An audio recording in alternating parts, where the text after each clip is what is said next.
everyone is doing fantastic. I hope everyone is healthy, wealthy, and wise, and all the stuff and the things. Wiser than me. I am so sorry for being extra late. We had an extra bit of fun getting kids from school today that set us behind.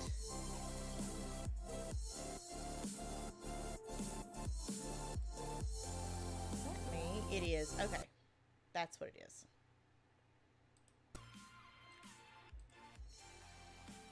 A cranky welcome? Oh! I read that as a cranky welcome. I was like, Gray, I've been sitting here talking to you. Why are you crankily welcoming me? But hey, Cranky Link, how are you?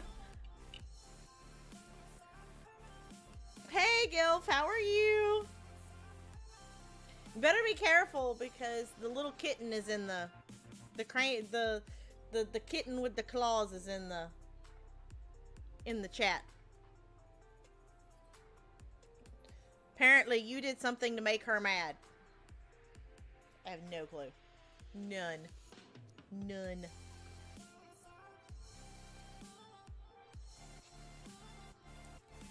Whoop! Well, sassafras.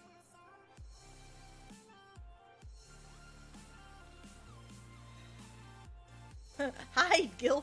Hide!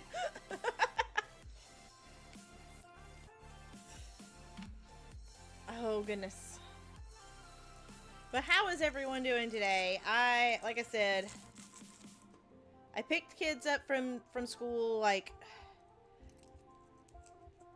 my schedule is, like, so tight to be able to get everything done and get on stream by 4:30. From CBiz Cops. Did you like that?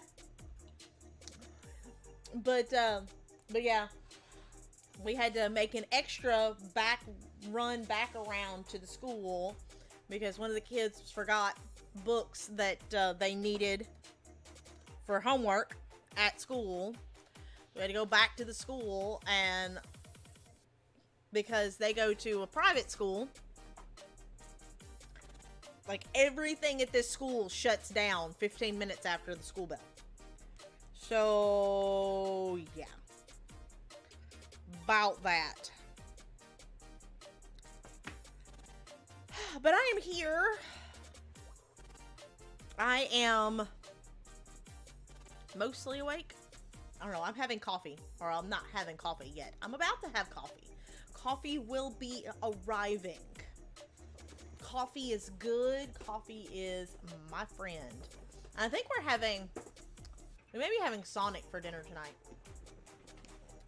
Because in our area, it's half-price Sonic burger night.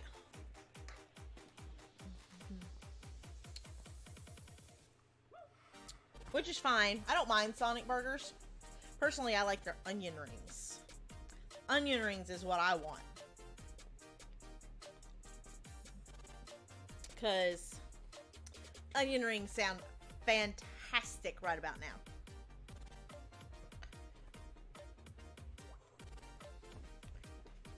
But how was everyone else's day? Sorry, I'm sucking on a piece of that coffee candy from yesterday. Doing your homework on a school bus on the way home? Yeah, this school doesn't actually have school buses, so I have to take them to school in the morning and pick them up. Honestly, we live so close, so it's not a huge deal.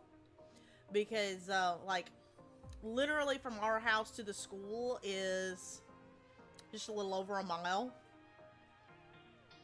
So it's not a big deal. But, except for in the winter. In the winter, it sucks. In the winter, I look at those teachers, I was like, I make no excuses. I may show up in pajama pants just because they're warm.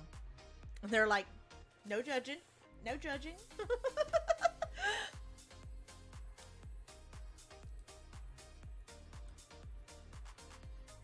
The weather over there is insane. You have a literal storm. Yeah, we have a hurricane. It's not in the Gulf, it's on the other side. It's actually on the Atlantic side. But it's like throwing storms up the coast. Which isn't terrible, but it's pushing across the mountains over to me.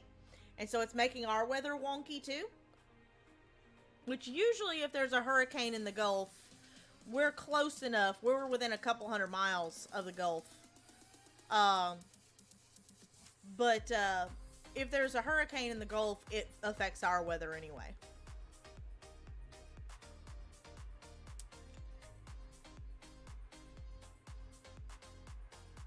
Let's see. What am I doing? I am opening this. That's what I'm doing. I do not want that. I just want to be able to see that we already have 9 likes. Holy crap. But yeah, I'm kind of expecting the storm to get a little worse. Like, it's gray outside, but it's not raining or anything, but it has definitely been a lot cooler than it normally is in August. All cattywampus. Not exactly, but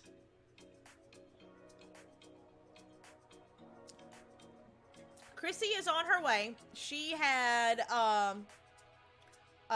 services come to her house, and pest services, and her animals couldn't be there, so she had to remove her animals from the domicile. So she's taking care of that. Liz, I don't know. Everybody else, I mean, today's not my day to be their babysitter. I don't know. Maybe they just didn't want to see the game. Very well could be. It's not a very well-known game. I think it's going to be a little hidden gem. But, I'm like, I wasn't expecting a huge turnout for this one. Just because people are going to be like, what's this game? Like, what is this? Hey, Volpe, how are you? And hey, Chris, I don't think I said hi to you. Yeah, it's a little indie game that I have been watching for over a year now. It is, from what I understand, the developers went in and they had a panel of 60 plus Inuit natives that they ran all kinds of lore. They got all the lore stories and everything from their culture, and they made this game about Inuit lore.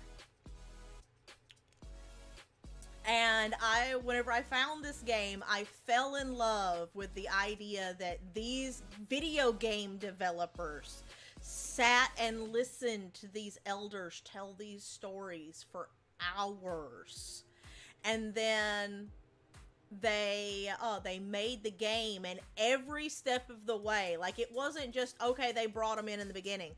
From my understanding is that these elders were a part of this video game making process all the way up into the end. And these developers worked very closely with these people to make sure that the stories, their history, was told properly through the media of this game. And I was just like, oh my god, this is fantastic. I have to play this. And it's only like $20 for the game and the DLC.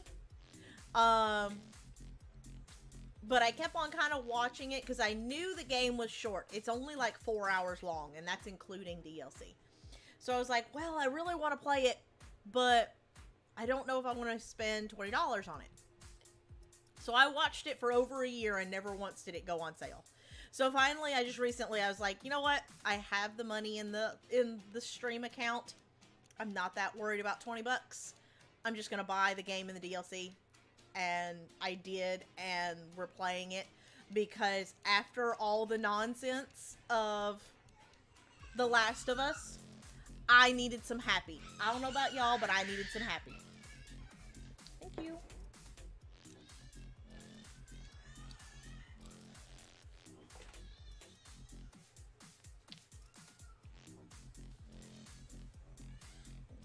Encoding subroutines in C+.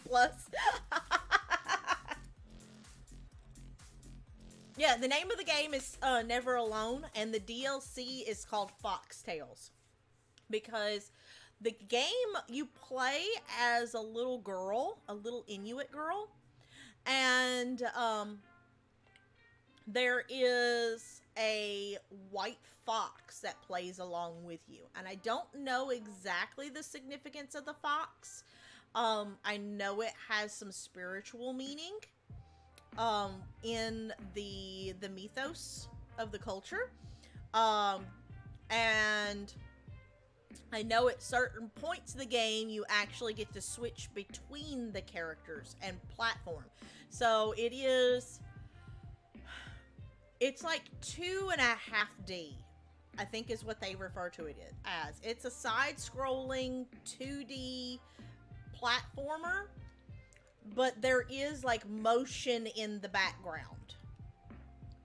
And I think things sort of come forward, but you don't necessarily go forward and back. You stay side to side. So I don't know how quickly we'll get through it. I'm kind of hoping that it'll last until Thursday. Or at least through tomorrow. And then, if it doesn't, we may do like a crochet stream, or actually I found another game that may actually take the place of Jackbox on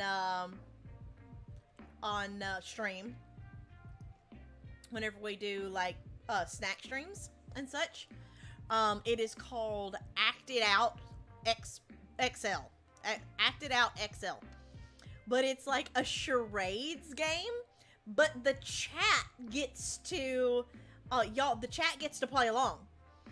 And so I'm the one that's doing all the stuff, but the game, somehow it was created to be integrated into Twitch and YouTube and Mixer, but Mixer's not really a thing anymore. Like, there's different things that I have to, like, either describe or act out or sing or draw, and the chat gets to play along, and it picks up on what y'all write into chat, and, like, it looked really, really fun. The only problem is that y'all have to deal with my terrible acting skills.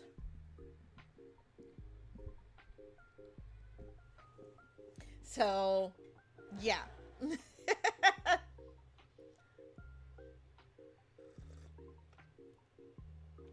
That could have been a little bit sweeter, but it'll be fine. But, it's on Steam, and from what I understand, like I said, it integrates, there's like a panel that goes across the screen, and it is like fully interactive with the chat, and I thought it would be something really super fun to do on stream, and have chat interaction, and it's like a cool sort of multiplayer without being a multiplayer. Kind of like Jackbox is, but yeah. Or we could play some more Jackbox.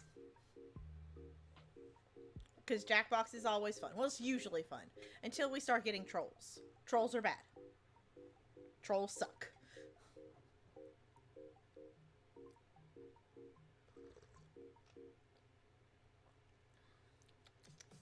Yum.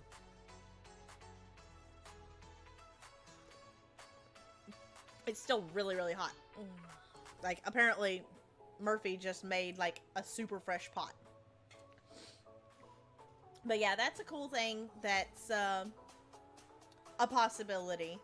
And then next week, I don't know. I haven't decided whether, whenever I put up the poll, what did you vote for, Gilf? What was it that you were wanting to see?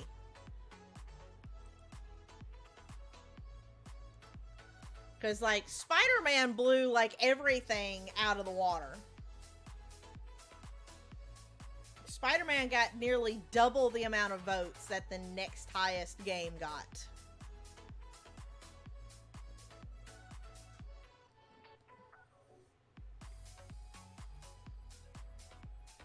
GameCube version of Avatar. Snake voted for Spooderman. Okay. Yeah.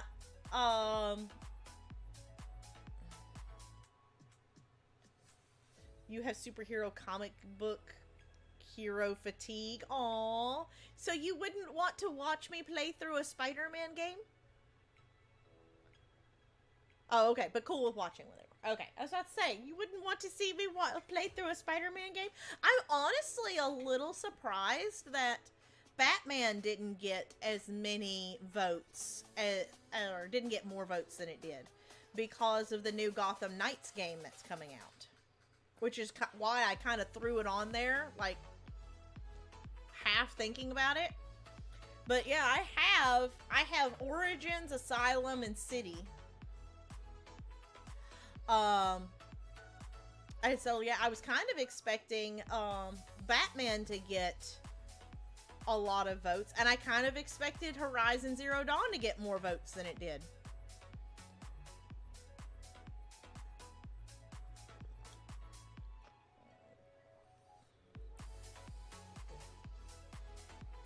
But yeah, I'm not a game completionist, so I don't think that Spider-Man will take too long. I say that, and then it's gonna turn into another Okami. You would have voted Horizon, but have watched it played through twice now. I'm sorry. Neither of them are really streaming anymore, though. I know Chris said that he was taking time off. And I think Poe is moving, or has moved, and hasn't gotten set up yet, or is still going to move.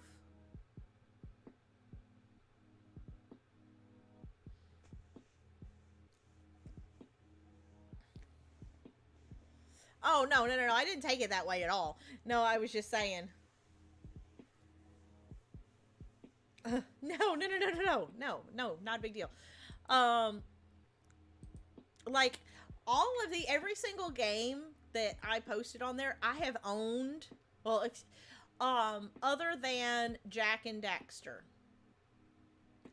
I have owned Horizon Zero Dawn for over a year and have not touched it. We've owned Spider-Man for like November last year is when we bought that. Detroit Become Human I've owned for over a year and haven't touched it. The Batman games we've had Asylum for several years. City and Origins I think we've had for over a year. Avatar I just recently bought, I will say that, but the game itself came out in like 2005, so I mean, it's kind of an older game. Lion King I've had for a while. Yoshi's Woolly World I did recently buy that. Forgot about that one. But yeah, most of the games I've had for a while, so it's not a huge deal if they sat on the shelf for a little while longer. Because, like, Horizon Zero Dawn, I got it whenever it first came out. Here I come to scare away! How are you? I asked you how Halo was going and was trying to talk to you yesterday, and you wouldn't talk to me. I was the sad. How are you, Slater Man?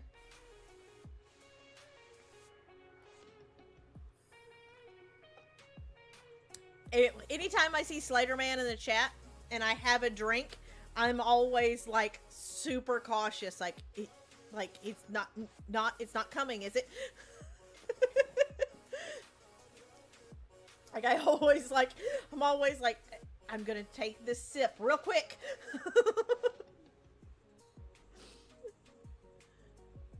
But no, what I was saying was, I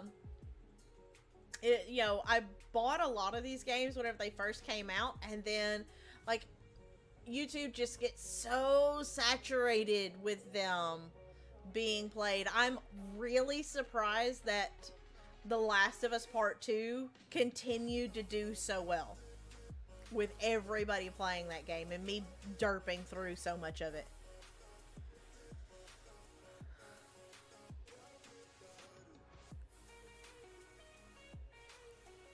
Also, that's what she said. Hey, Bree, how are you? I got Matt earlier. I was talking on VC with him, and he said something, and without even thinking, I popped off with something, and I thought about it afterwards, and I went, oh, I'm sorry. He's like, no, it's fine. It's fine. And I was like, I'm sorry. He was like, no, I've come to expect it from you by now. Like, Seven's brain just goes in the gutter. Like, I'm honestly a little surprised that I'm a family-friendly streamer most of the time. You don't get time to play these new releases? Call yourself a gamer anymore?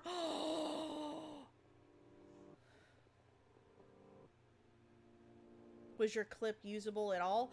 Honestly, Brie, I have not had time to sit down and do anything. Like, I was talking to Christy earlier, and like, that's kind of my thing, is like, whenever I'm driving somewhere, either the car is absolutely silent or I'm on the phone. And I have, actually, these ones. I have another set of headphones like these that I just slip on and I drive. So it's completely hands-free. Like, I'm not sitting there with the phone on or anything like that. But, literally my schedule is I'm up my alarm goes off at 6:15 and I'm doing, my workout. I wake the kids up at 6:45. We're out the door by 7:30 to get them to school. I come back to the house and I'm doing some sort of cleaning, laundry, some sort of mom stuff, meal prep, something. Babies go down to sleep at noon. 2:30, I am back out the door to get kids from school. We get back to the house shortly, like between 3:15 and like 3:30, and then I'm in the shower and getting ready for stream. And then I'm in front of the camera from 4:30 until whenever I get done. And so I literally have not had time to do anything with stream or anything like that. So I'm sure it will be fine. I just haven't had time to mess with it. I am so sorry, Brie. No, not Superwoman. Just very tired. Very tired. Because at some point during that, I try and find time to mod for other channels, to network, to do... I destroyed Murphy's entire OBS. And so I had to completely rebuild that from scratch. So that's where a lot of my time... I was up until about 2 a.m. the other morning trying to fix that. Yeah. All the smooth. Absolutely smooth. Part of it is people not knowing what they're talking about.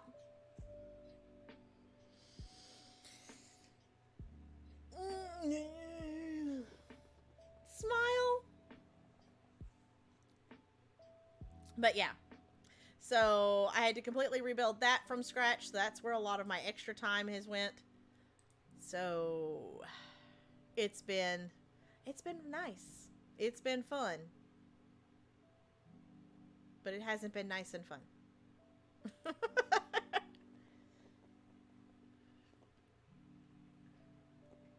But yeah, the whole chipmunk thing, I listened to it, and I could listen to it fine. I think I listened to it on my phone. But it sounded really funny. I've just got to figure out what to use it for. What I can use it for. It may just be just a sound command. Just a chipmunk sound command or something. So, I don't know. We'll see. We'll see. I'm excited, though. Hey, Falcon! How are you? What are you up to? Water.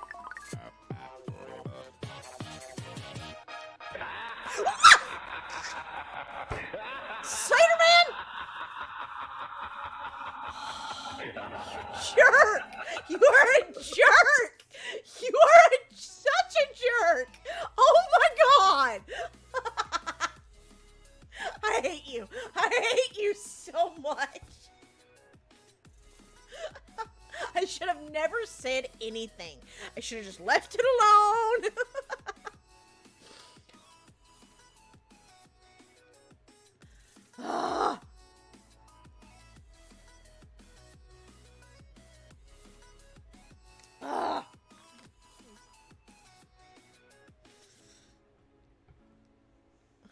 No, I could not hear the southern drawl at all.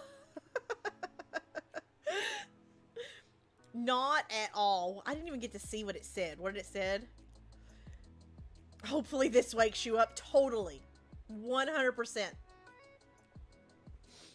Oh my god. What am I? Why do I keep you people around? I haven't decided.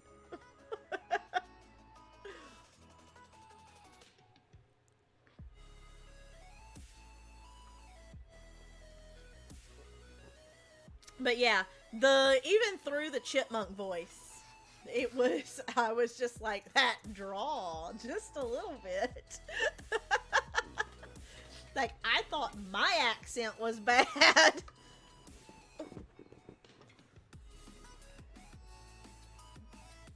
Which, I mean, my accent is bad, but you know what I mean.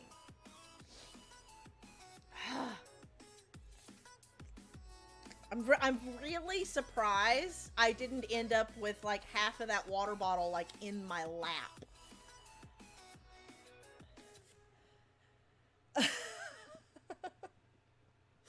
But then would have laughed. Uh-huh. Yeah. It's like you feel bad, but you're still laughing at me. Uh-huh. I see you. I see you.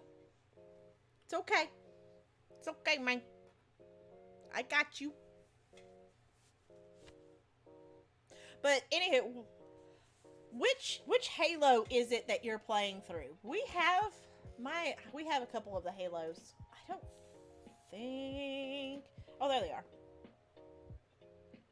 We have 1, 2, and 3 on the Xbox, are the ones that we have. Yeah, you were really close. Like it was like right here. I am really surprised I didn't end up with that water all over my lap.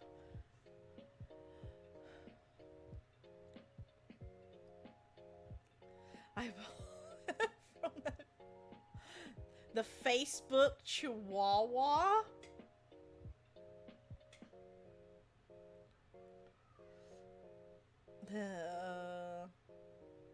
Plus Halo 5. See, I've watched my 14-year-old play a little bit, but I have never played. It's a first-person shooter, though, isn't it? And I don't... Like, I played a little bit of BioShock, but I'm not a huge fan of first-person shooters. You finished Halo Wars. Okay. Just trying to unlock your favorite armor. Start the campaign. Yeah, see, I went through and like there was a bunch of games that we have that like my problem is that we have like all of these games. We have like a 5-tier shelf that's just full of games. Some shelves are like double stacked. That shelf is double stacked. Um, but like there's a lot of like collections of games that span multiple consoles. And like I know we have the games, but I don't remember what console that we have them on.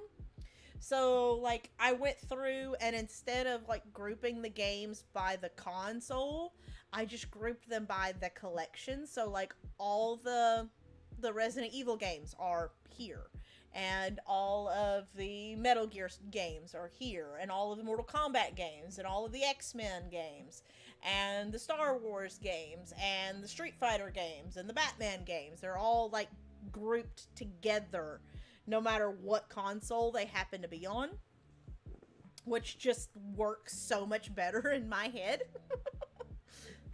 But I didn't realize. I knew we had the original Resident Evil 2, and 3, and Veronica, but I didn't realize that we had 5, 6, and 0. Totally didn't realize that. Because 5 and 6 we have on Xbox, and they were down with the Xbox games. Had no clue that we had Resident Evil 5 and 6. I knew that we had multiple Metal Gear games, but I couldn't remember what consoles we had them on. But we have Twin Snakes, 3, 4, and Rising is the Metal Gear games that we have. I know a couple of people have asked that question, which Metal Gear games we have. I knew we had them. No clue what consoles we had.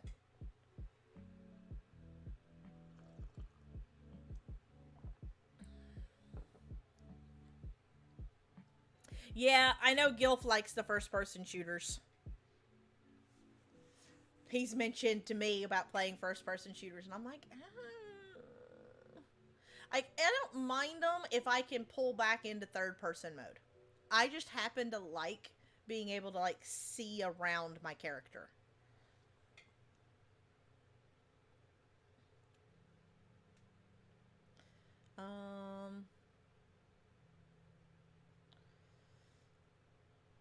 It wanted to install oh my god, 70 gigs. Woo!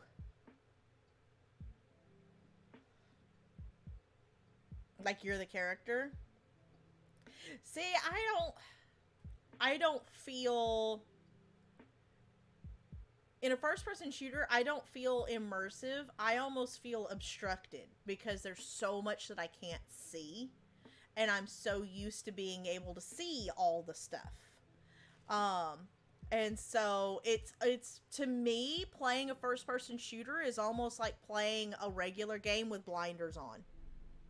And I don't like it. I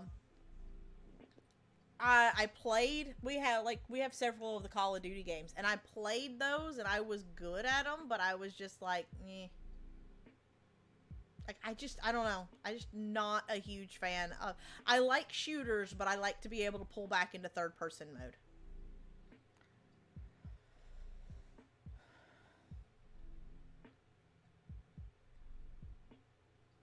Meh. All you first-person shooter gamers. Bleh. Like, I don't mind them. I can play them. I've honestly thought about playing BioShock some more. But I just wasn't that into the story. Like, it just wasn't giving me enough to care enough about the story. But, I don't know. Maybe I'll look more into it. Hey, Leonardo! How are you?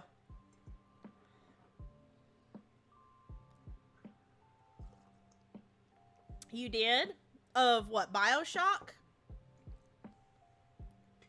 Why is Demona not playing your sound? Maybe it's because it's on... No, it shouldn't be because it's on this screen. Demona is not playing your sound. Why not?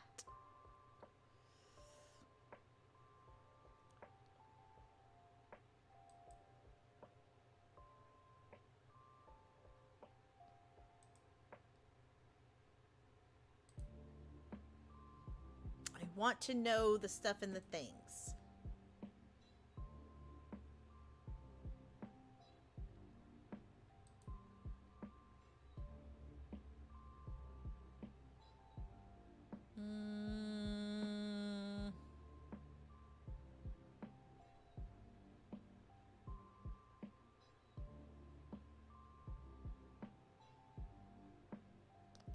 What? Oh, there it is. Okay.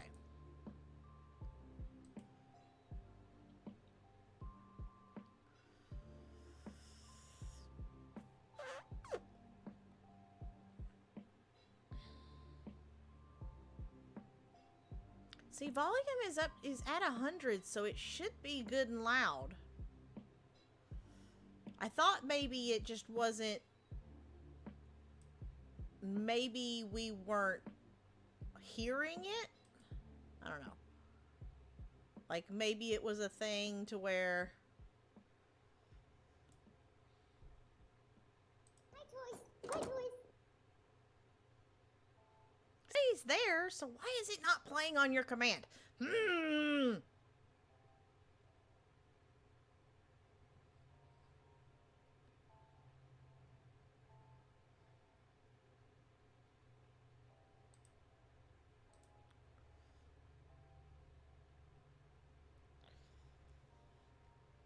It's you. It's supposed to be difficult.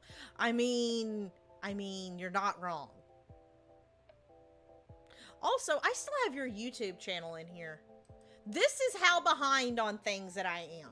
I still have Chrissy's YouTube channel on here. Oh my god. And she hasn't said anything. And I know every time she sees it, she's just like...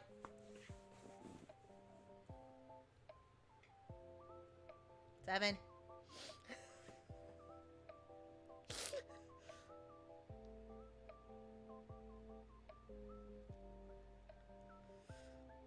Do you have ideas? Oh god.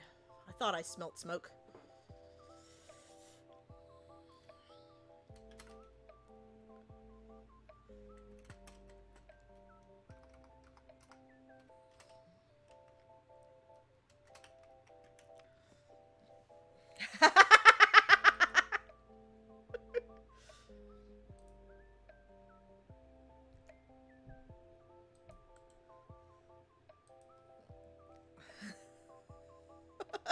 Funny because I have cooking ideas. Oh god. Oh god.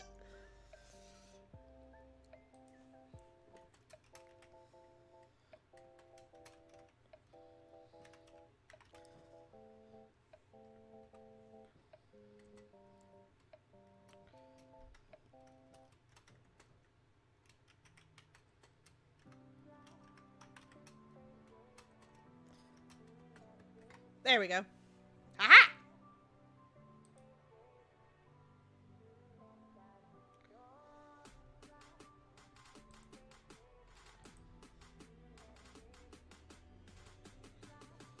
Okay, so that's a thing.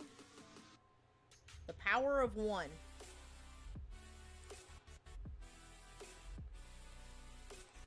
Let's see. Let's do this again. My toys. See, it does it there. Hold on. Maybe it's because the music was on. Oh, I love that it actually switched and did that. Yes! See, it comes up with the YouTube on the first one and then an and Twitch. Yes! I did things!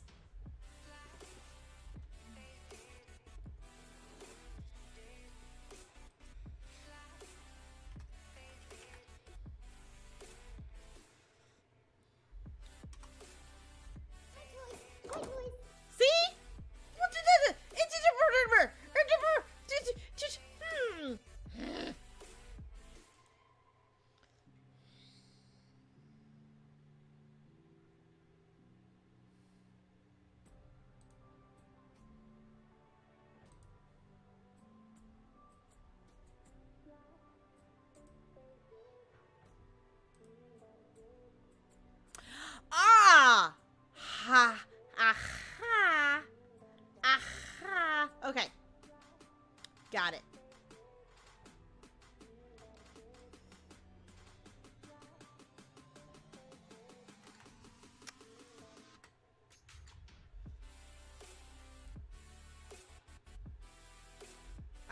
figured it out, I think.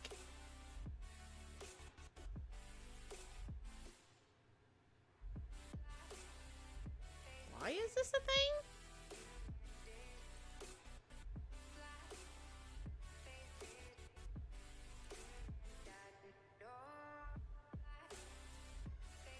Okay, so where is it? Where is it? Where is it? Where is it?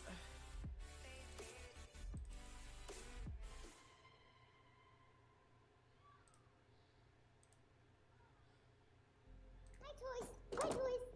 There we go.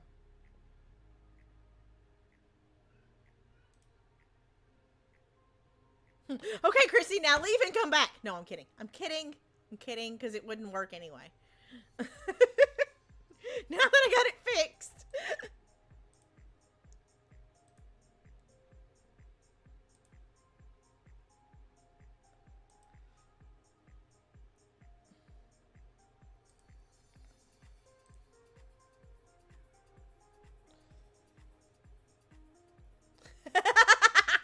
I got a pout on that one. Wow. Oh no. Ooh, new phone. I like new phones. I would really use a new phone. Anytime y'all see me texting from my phone or messaging on Discord from my phone, I wish I could show y'all what I see. Because my screen is like toe up, to use like an old term. Let's see if y'all can see. Like, y'all see the lines through my screen?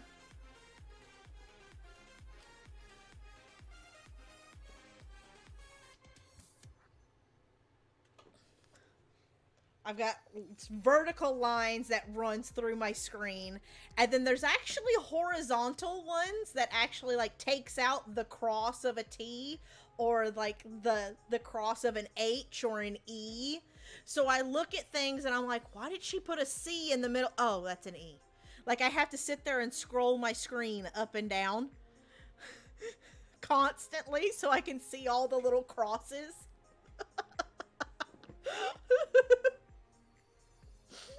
So whenever I'm like, I'm on my phone, if this looks misspelled, I honestly couldn't see what I was typing.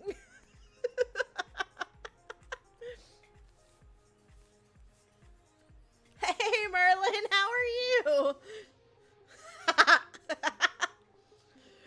Merles? Merles. Is that like Merle Haggard?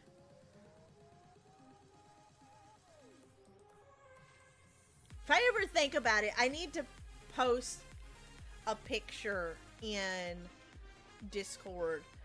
Murphy drew a picture of Merle Haggard that looks really good, but he did it like several years ago.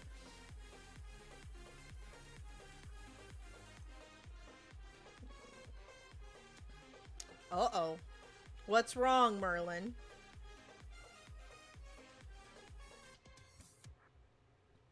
That tells me something's wrong.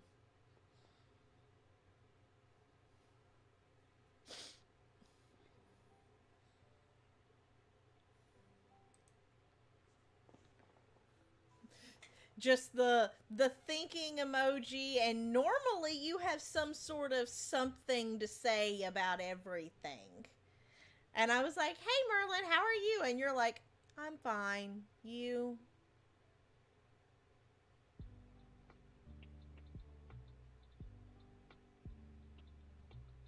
And so I'm like,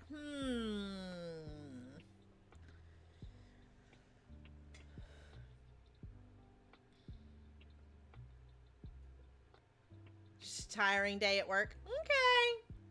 Okay.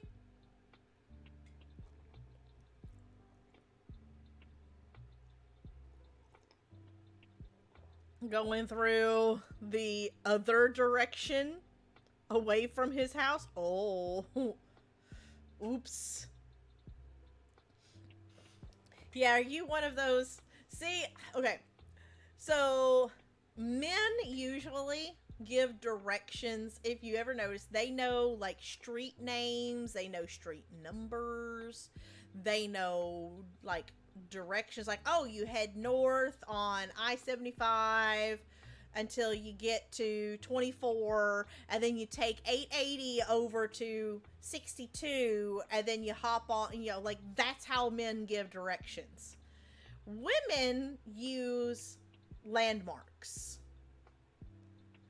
So it's like, to hear a woman give directions, it's, well, you turn right and you go until you get to the bank, and then you turn left at the bank and go to the big tree that hangs over the road, and then right there's this big house, and you go 3 houses down from that.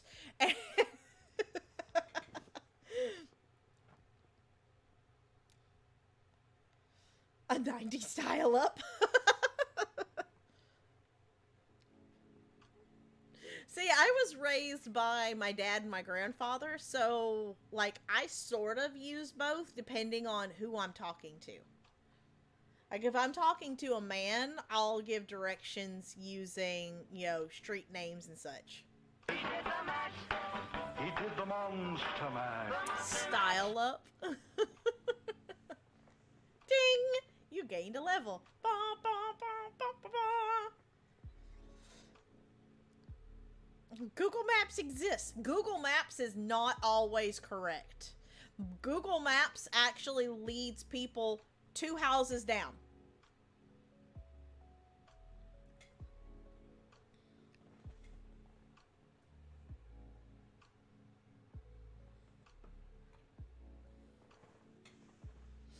Hey, Renee! How are you? And how's my favorite monster? I still need to vacuum this so bad. I meant to do it today.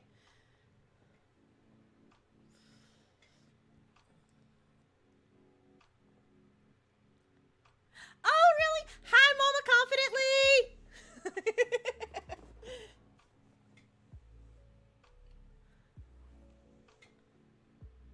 Ooh, what'd you have for dinner, Matt?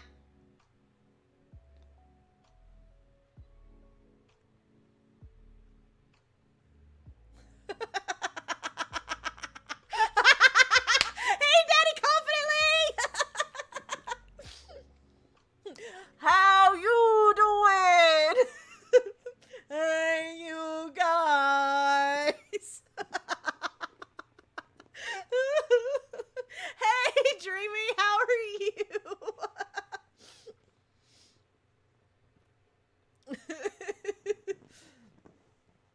Some actual monster lurking in the chat's being really upset when you call Matt your favorite. Aww. Behind Dollar General to a different street. Yeah, whenever you live in the country, Google Maps just, no. There are so many times because, like, the little Google car doesn't actually go down certain roads. Because, like, where I live, actually not all the roads are paved.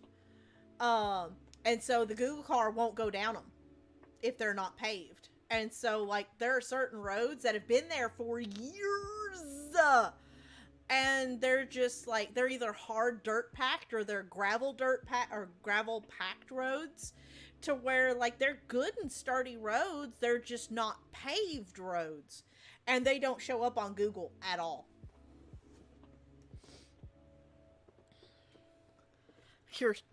You're snorting down a sandwich. Are you laughing at me? Are you saying that you're laughing at me, Dreamy? Yeah, you ain't been to the country unless unless you've bottomed out at least once going down a water-soaked, like a water-rutted road. Whenever I was like, honestly, okay, so, I had just gotten my graduation present because I had wrecked my car, and I've been driving my grandfather's truck for like 7 or 8 months. And for graduation, my dad and my grandfather got together and they went to one of those like police seizure auctions where like the cars and such that had been like impounded and nobody came and got them, they sell them. And they bought me this little Mazda 929.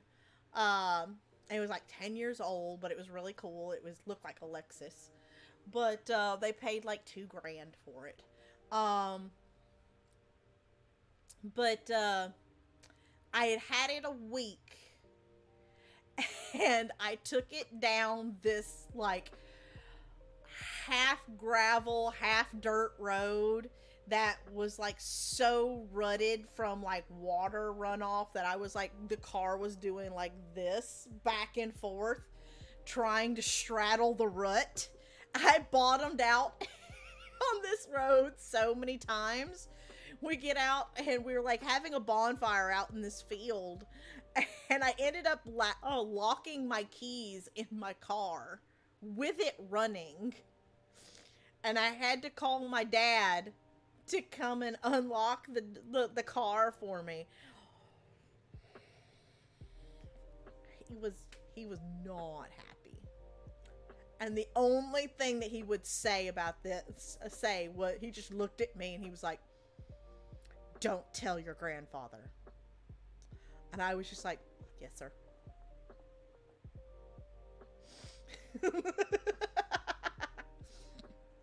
He turned around to the other kids there that were all like had their beers and were like, he just whipped around. He said, "All y'all better be over age," knowing that none of them were. And he just got in his car and he left.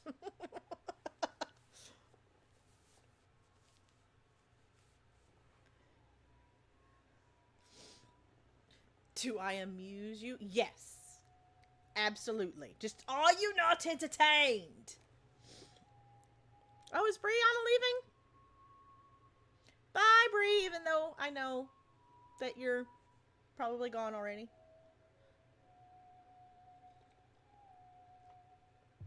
The North Pole segment of Avatar. Ah. See, I like the North Pole segment.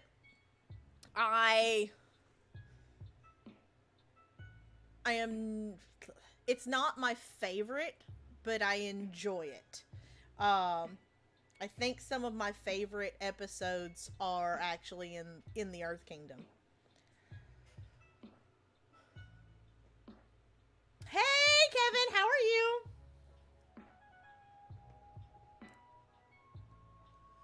Avatar 2. 10 years later. Worked out really well for Dumb and Dumber. What? I am so missing something. Oh, you found a charger. Yay!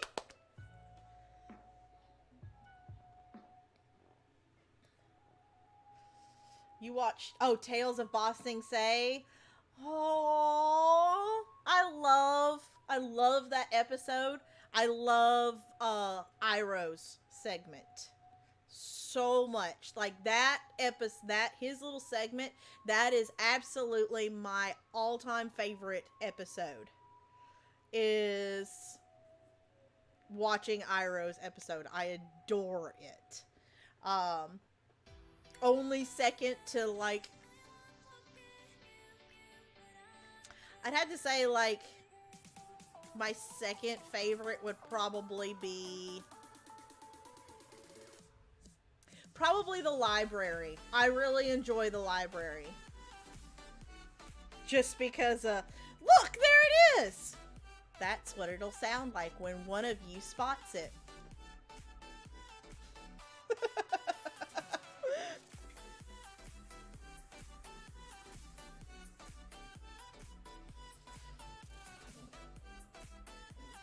Dumb and Dumber 2 was horrible because they wait. Oh. Yeah, I waiting 10 years to do a sequel is odd. But imagine waiting, like, how long has it been since the last Bill and Ted movie? And they're doing another Bill and Ted movie. Now they're older. Like, okay. I'm probably going to watch it. Don't know how I'm going to feel about it.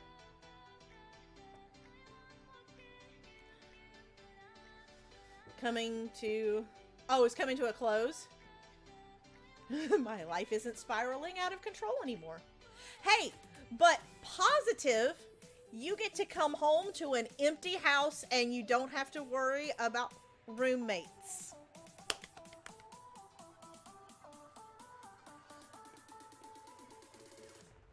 Like, positive. Now I have to look at when the last Bill and Ted movie was.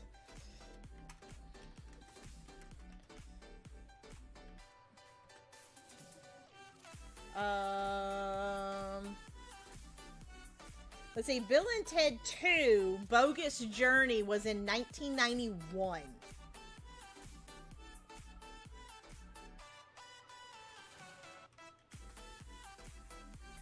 Excellent Adventures was in 89.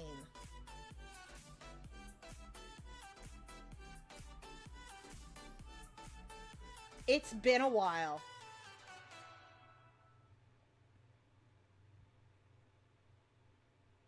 Excellent Adventures was 89. I'm looking at it right now. Bogus Journey was 91, yeah. Yes, George Carlin was in the original. Sad day. RIP. I love the end whenever he just shreds that guitar. He's like, yeah, I play around a little. I loved it.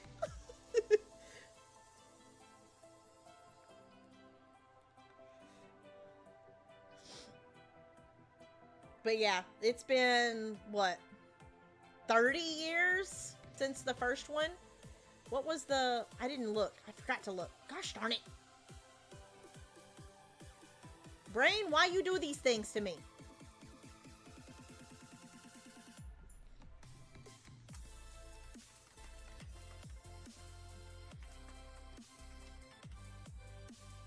There we go.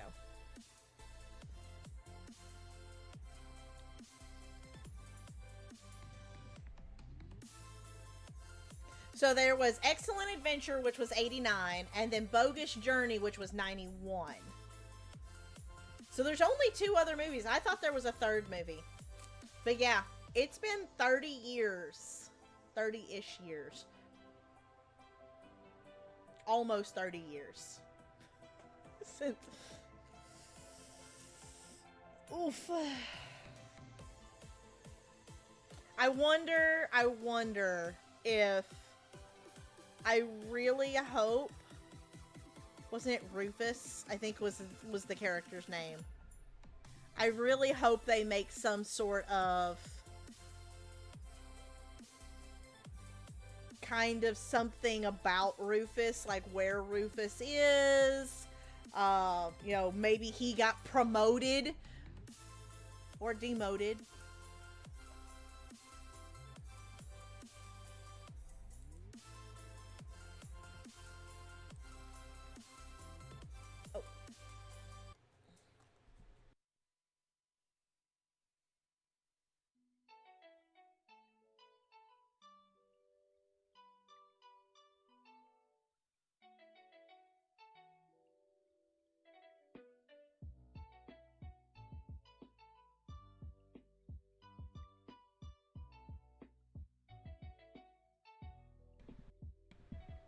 Okay, back.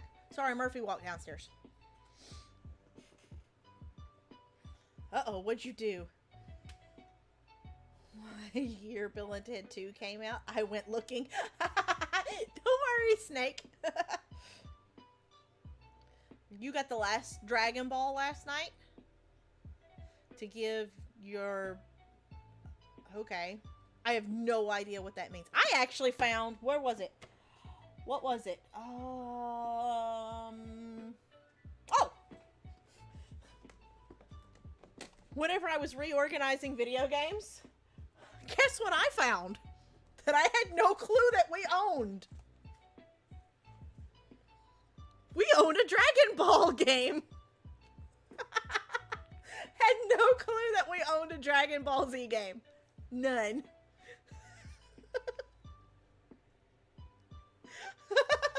Yeah. What is it? Budokai? Is that how I say it? Had no clue. I was organizing stuff and was like, oh, there's a dragon. There's a Dragon Ball Z game. Totally said PS5. 100%. No, it's just a backwards 2. Because the camera is backwards.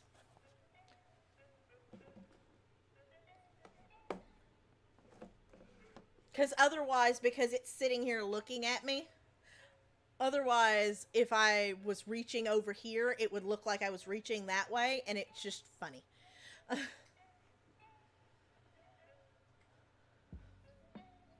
Freestyle BMX 2 was amazing on PS2. Yeah, I was looking earlier today because I went through and reorganized our shelf just to make my brain work a little bit better.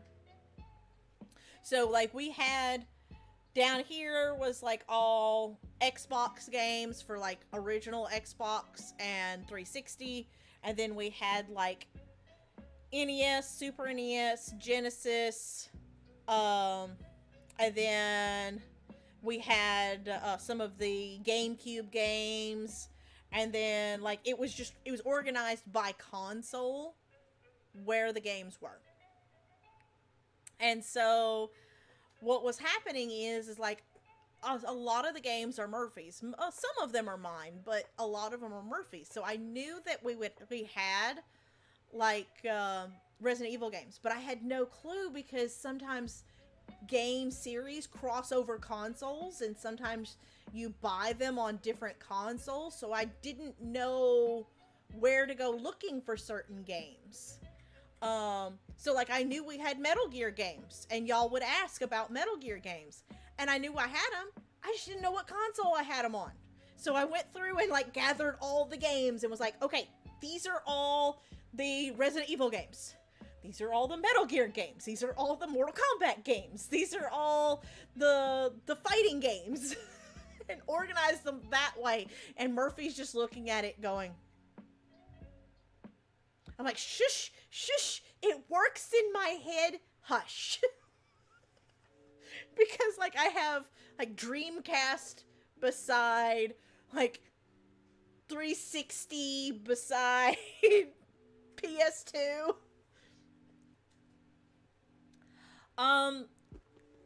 Like, this, obviously y'all can't see it. There's a 5-tier shelf. Hold on, I got you.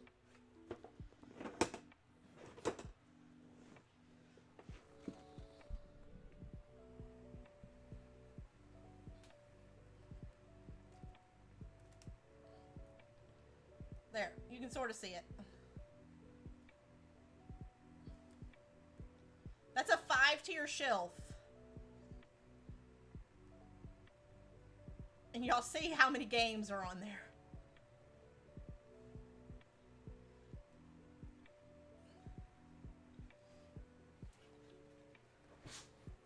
That's how many games we have.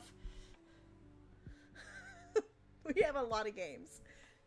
Like, this shelf is taller than I am. I'm 5'8", and the shelf is taller than I am.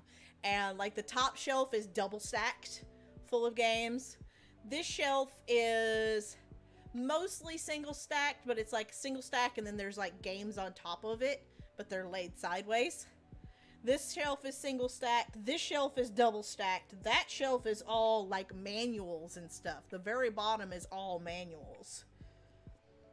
So, like, we have all the Zelda books. We have, like, the Pokemon Dungeon books down there. We have, like, Majora's Mask books. Like, just all different player guides. And I think there's actually a couple of, like, Nintendo Power magazines down there. We have one of, like, the really nice Assassin's Creed books, like the really nice hardbound ones.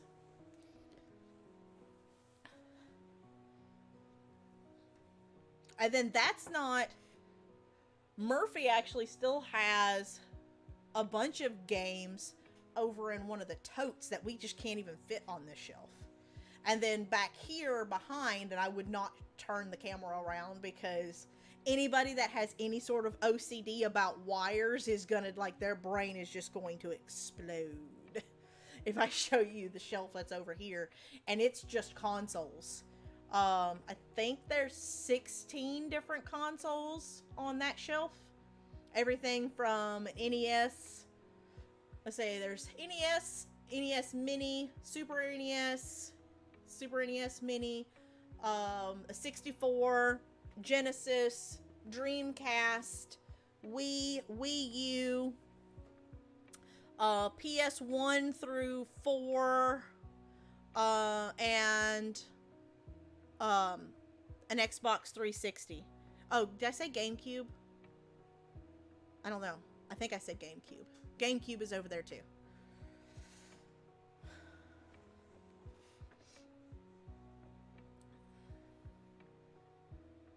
Your brain doesn't work backwards.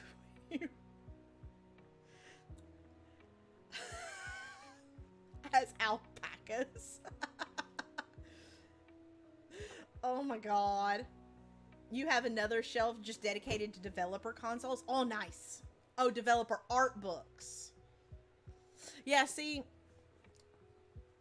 we have like the Hyrule books, the 3 Zelda books. It's like the Hyrule Historia, the Encyclopedia, and then the Arts and Artifacts. And then we have this other really nice one that we picked up. It's one of the Assassin's Creed ones. Like, these are the Zelda books, and this one are probably the nicest ones that we have. But this one's really awesome because it does a walkthrough, but it's like all, you know, high def color pictures and such. So it's really nice. I don't remember where we picked this one up. But it's got like it's got stuff from Revelations in there and all kinds of stuff. It's really pretty.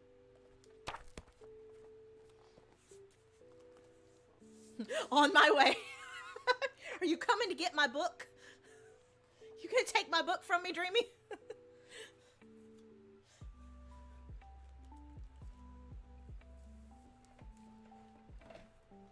Oh.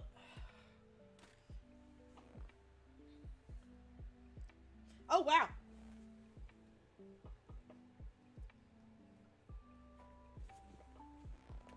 There's one right there. That's one of the Nintendo Power books. One of the old ones.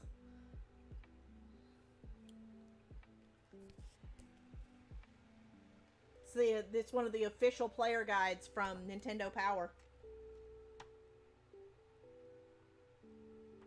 No, we're not gamers. Not gamers at all. None. Well, Murphy's a gamer. I am not.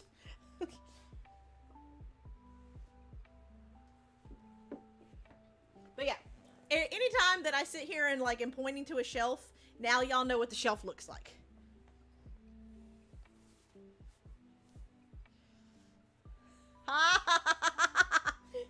Hush! Hush!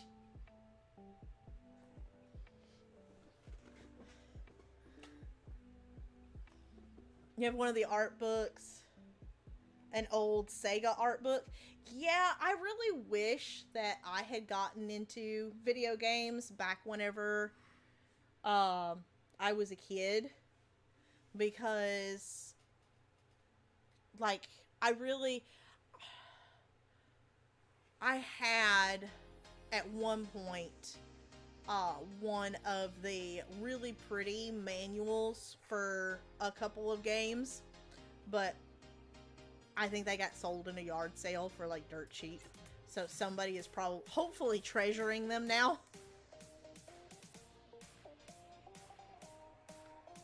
Okay, I am done with my coffee.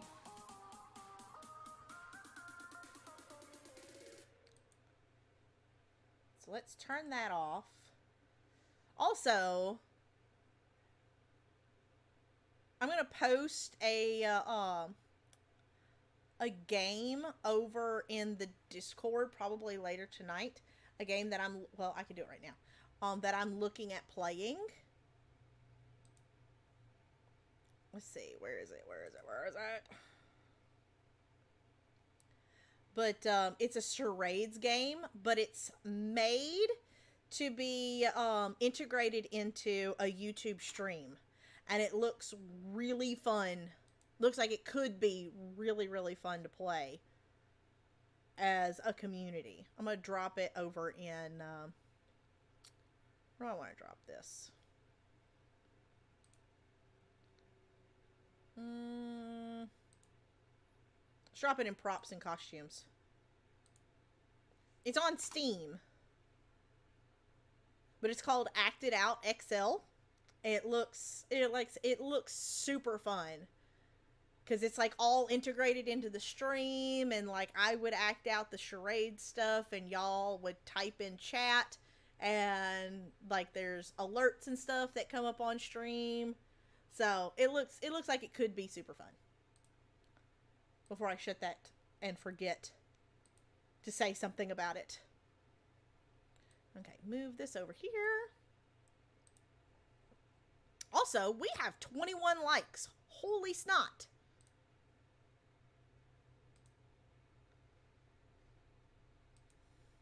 Close that. Okay.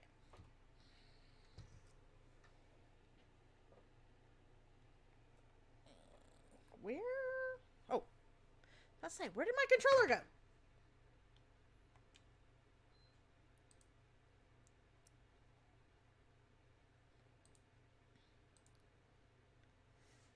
Speaking of OCD, RE2, stupid amounts of inventory management.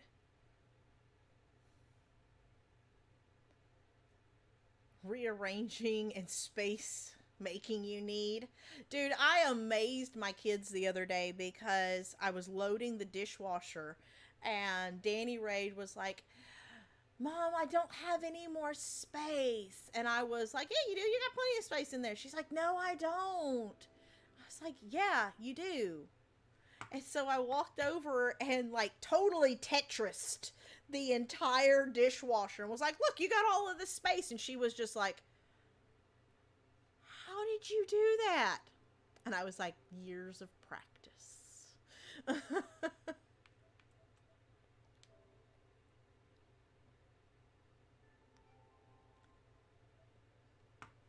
Okay. Is that? It is. Crap. Why is that on?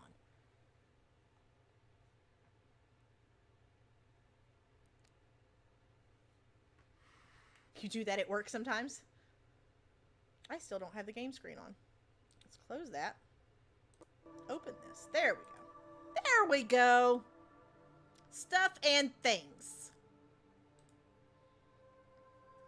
You're playing RE2 again. It makes you OCD. I don't know. Like, I sort of want to play the Resident Evil games, but I kind of don't at the same time. I don't know.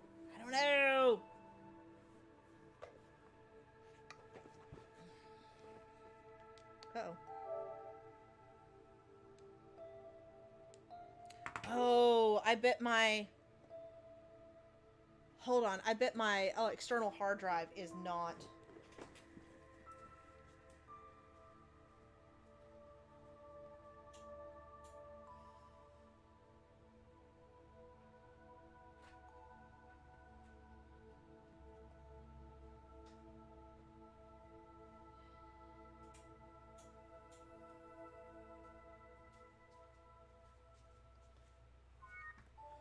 I was afraid of that.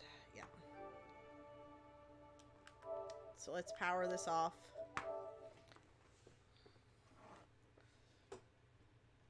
But yeah, I've thought about, because like we have well, we don't have all, we have a good variety of Resident Evil games.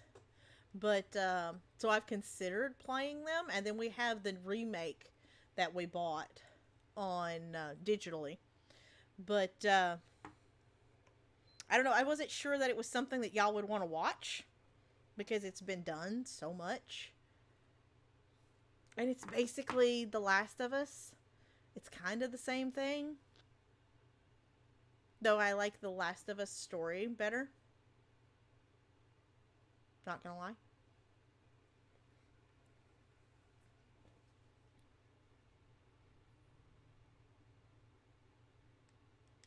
Okay.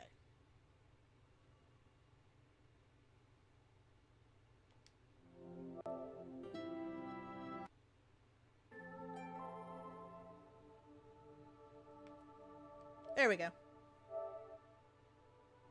Woo! Okay. Let's do stuff and things. Yay, stuff and things.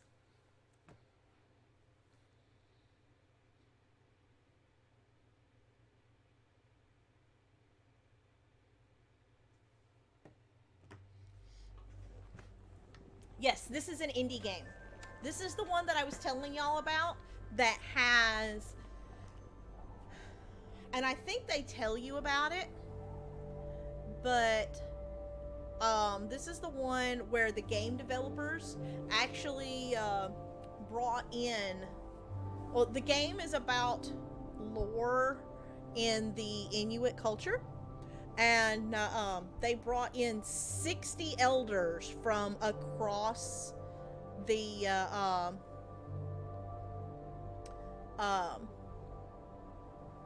the area where they live, because they kind of live all across like northern Canada and in Alaska as well, across the US and Canada.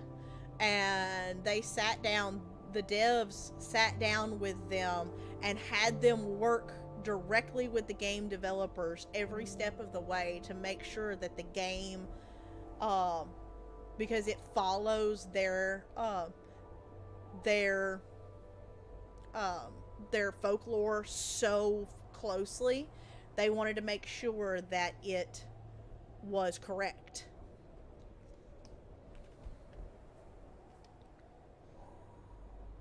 Oh, look, there's a whole cultural insights. Yay! Okay, let's play the game. The Inupiat are an Alaskan native people who have thrived for thousands of years in one of the most formidable environments on Earth. Learn more about the Inuits through unlockable cultural insights. Nice! Ooh, we get 2 new ones right off the bat. So we get a living people, a living culture, and it would be really nice to hear a story. So we have all of these, we have 24 cultural insights that we unlock as we play the game. Do y'all want to just go ahead and start the game, or do y'all want to see these as we play?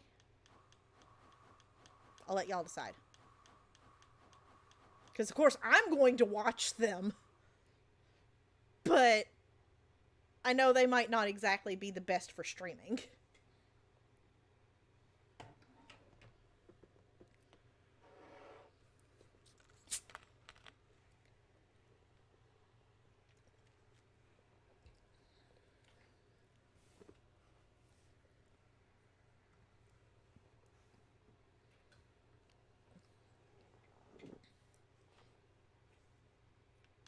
Y'all want to watch them or no?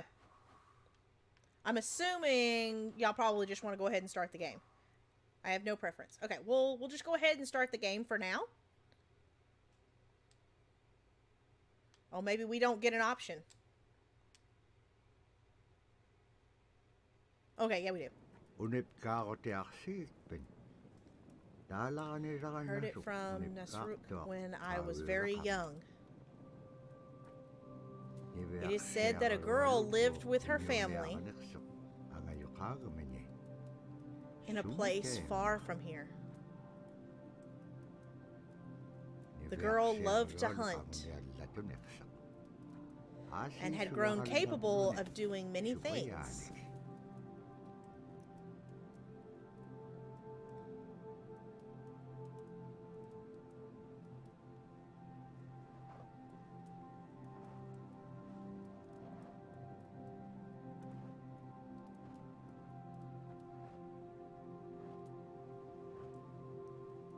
One day, a powerful blizzard approached.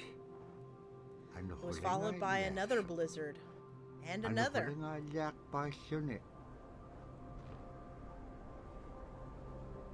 The village was no longer able to hunt and faced starvation. But the girl wandered.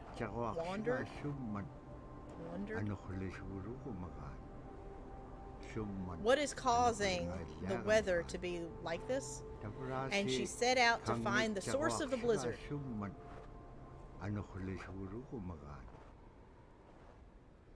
Oh, we get another one. Okay, so as as it plays, oh, so as we play along, we get to see certain things. Okay, hold on. I want to see this. One of the things I think a lot of people need to understand is we aren't a museum piece. The Inupiaq people are a living people and a living culture. Even though we're in northern Alaska, which covers this vast area from Nome all the way over the Canadian border, is that there's this extreme value of interconnectedness and interdependence. It's a hunting society, a gathering society from thousands of years. This is what creates our culture. That See, I love special this relationship between humans. I love that they did this and in the a video natural game. world This is fantastic. And the animals. And that it teaches you how to have a society that doesn't do too much harm to the world. Love and respect for nature, for one another, for our elders. Very, very fundamental value, key to life. Our values are something that bind us all. The importance of sharing with one another, the importance of spirituality, and the connection to the land, our traditions, how we hunt, sharing of stories and songs and dances. I'm Inupiaq. I'm from the Arctic Ocean. I am Inupiaq. It's very important to me. It's who I am as a person. This is so cool. We're very proud of who we are, and we want to continue that.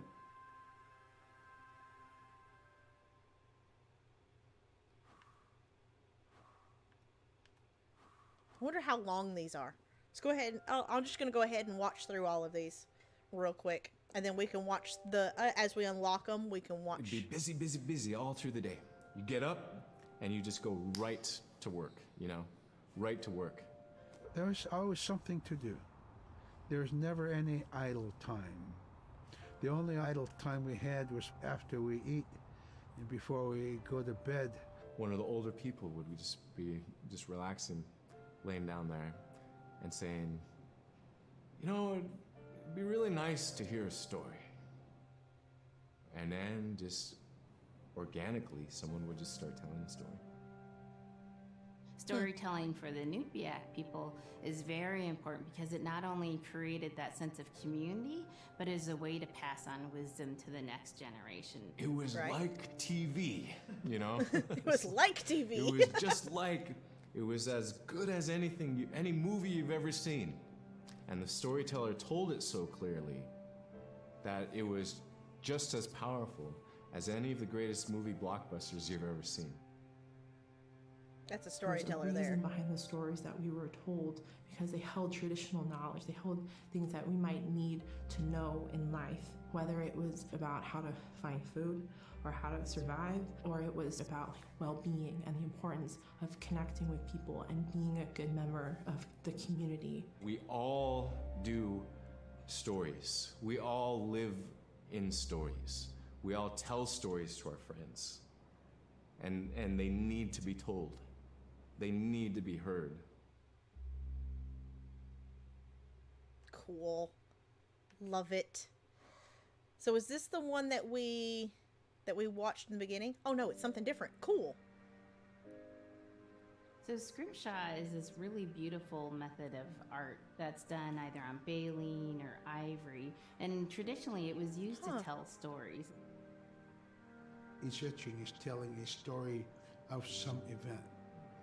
Caribou hunting was taking place. This is what was going on. War began around this time, and so it sort of gives you a timeline of history. This is really cool. Through etching. That the devs like use that art style. Really be able to read the scrimshaw story. They're like reading a book, in a way. A lot of the storytelling traditions would be things that after the storytelling was done, we just rely on the next person telling it. And so scrimshaw is a very important way for Alaska Native people to record their history. This is on PS4.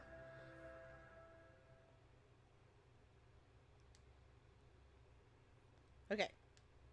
So that's all of the unlockables that we have.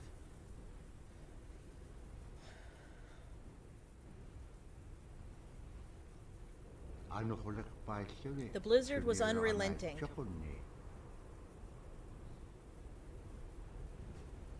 And the girl did not make it far before she found herself in real danger. Look at the graphics, they're so good. Oh no! Okay, run! Running.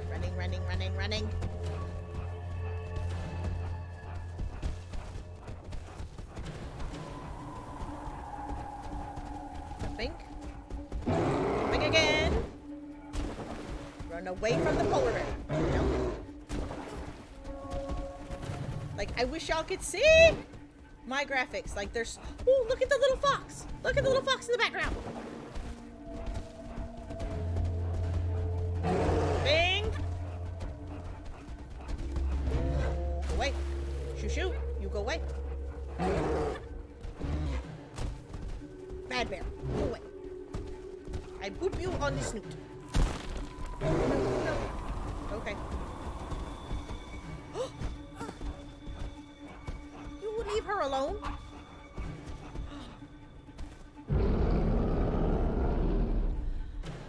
Okay, so you can play in co-op mode.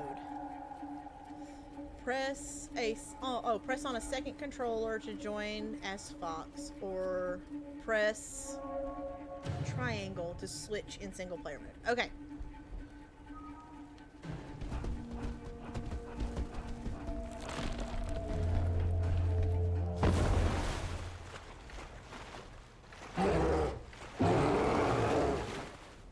She would have died had she been alone. Oh my, she was lucky.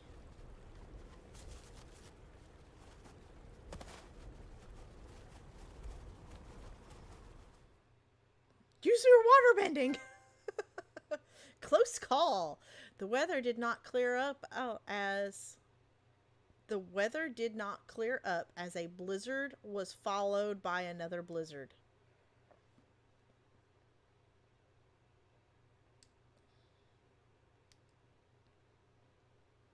The fox makes me so happy.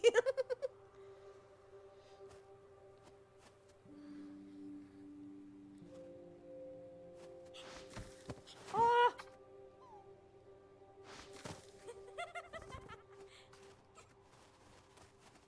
Oh, okay. I get to play again. This is so cute. Oh, owl. Okay, we get another one. We get another thing. When I was growing up, my grandpa had... It's almost like a playable documentary. If you're a good friend with a fox, when there's danger abound, they try to keep you from getting into trouble. That's adorable. They pull tricks here and there, and foxes are like spoiled little kids in that way. When you let her out, she'd go prancing out in the snow, jumping in the air. I know she was happy then. Come running at me and jump on my chest, knock me backwards, lick my face, and I try not to let it. So that was my memory of my grandpa's pet fox. Perfect combination. Yes. Okay, back to game. Oh. Okay, tap X to climb wall as a fox. Oh.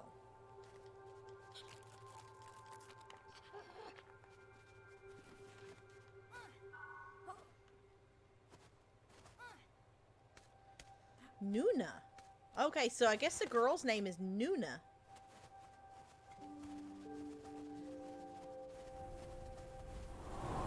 Oh, wow. That's spiff. Woo! Hello.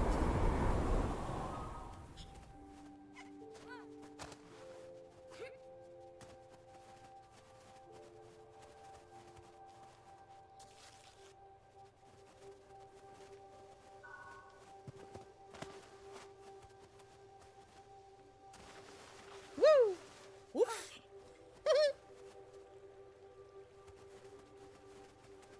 Okay, hold. Oh. Well, hold O to brace against wind.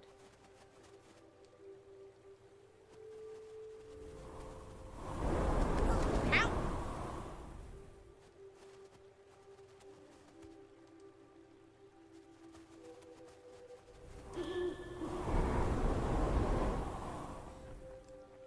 Okay, so every time we see the owl, we get a new unlockable. Caribou skin clothing was the best. Caribou was... It provided for us in many ways. Our clothing in those days was made of all caribou skin. I grew up wearing caribou pants, mittens, caribou skin mattress, blankets. Some people had boots that were made with wolf leggings, sealskin sole bottoms. Baleen was shaved to make insoles. They kept us quite dry and warm as well. Nice. But the caribou skin clothing was the best. We would get as many yearlings as we could for our outer clothing. And for a heavy winter, we would get caribou in February or March because the hair was the longest and the skin was the thickest, and we would use those for our winter gear. With that stuff on, you could sleep outside in 50 below and it wouldn't bother you a bit. I will, whenever I was a kid, we had a, my biological mom that I used to go and visit, her dad, her stepdad was from Maine, and there was at one time a grizzly bear issue, and they allowed some hunting of grizzly bears, and he was able to get one, and he had it skinned. So we had this grizzly bear blanket that was so amazing. And I used to love on winter nights, I would sneak downstairs because the blanket was always kept in the living room. And I would sneak downstairs in front of the fire, and I would lay out on this grizzly bear blanket and just curl up in the fur. And it was so comfortable and huge. Okay, back to the game. Sorry.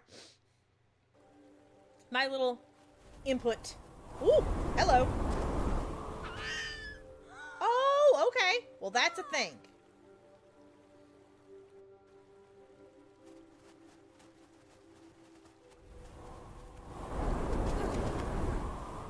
It doesn't give you a whole lot of warning to brace yourself. That's a problem that I'm seeing.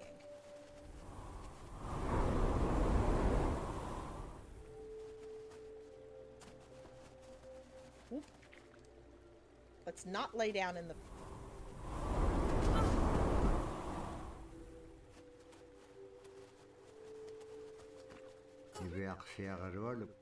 The girl understood. Oh, different than with the fox. Revealed to the girl. Just how beautiful those helpers were.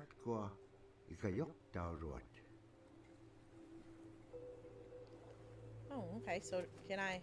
Ooh, is it some sort of spirit? Okay, not a thing. Not a thing. Okay. Do not jump off the spirit head. The girl understood that helping spirits are among us. Ah, okay. Being different, that fox revealed to her. Just how beautiful those helpers are.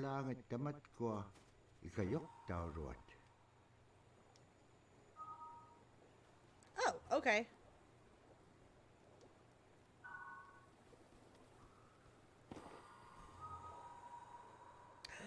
Oh, this is so cool. Woo. Oh, I missed it. I missed it. Oh, I didn't commit. I didn't commit.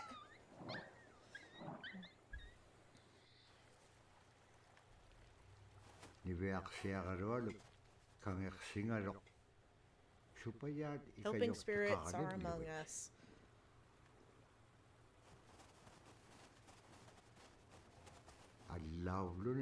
Being different.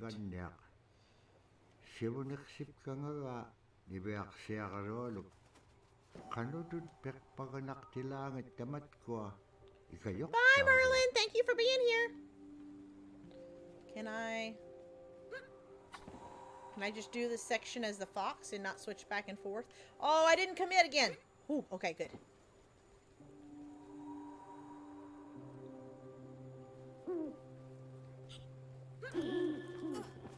Oh, okay, we get another one.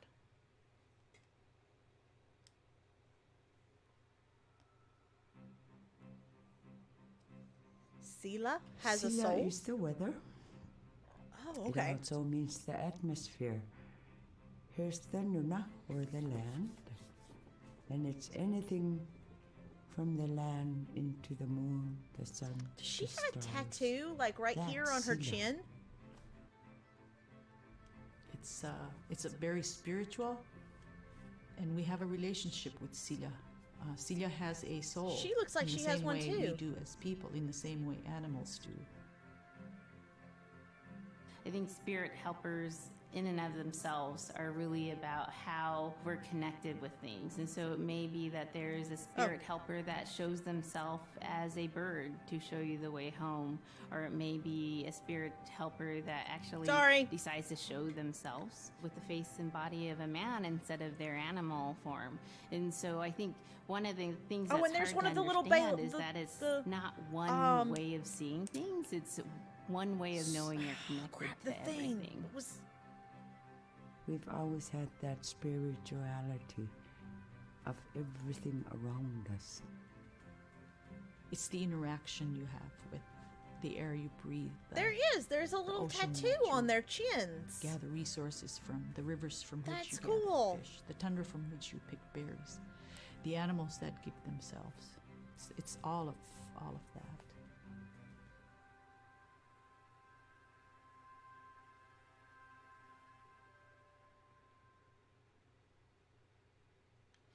What was the scrimshaw?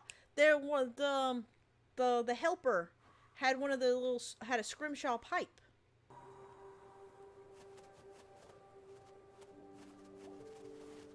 The deep snow. That's such a cute little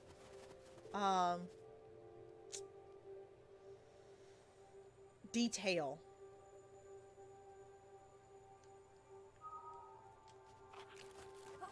Okay, hold on.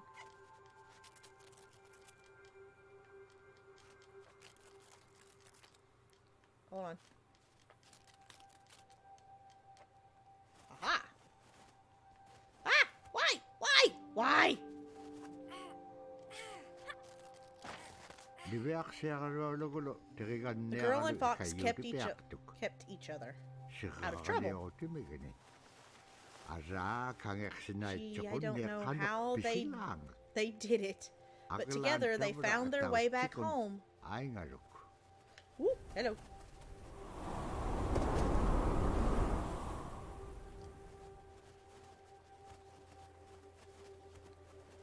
Ooh, hello.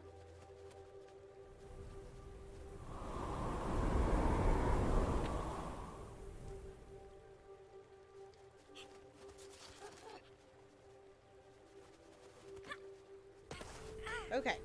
Whoop. No! No! Fox friend! Fox friend!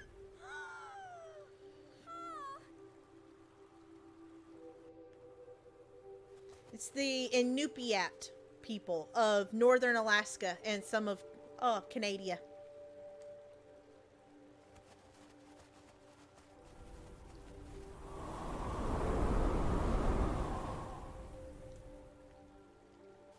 And like the fox even like cries out.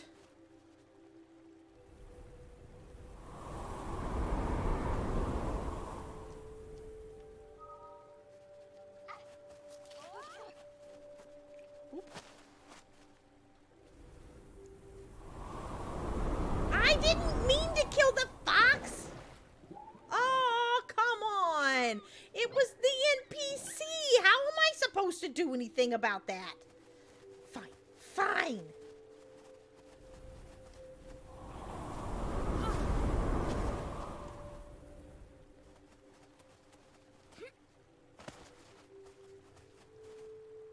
I know what's gonna happen.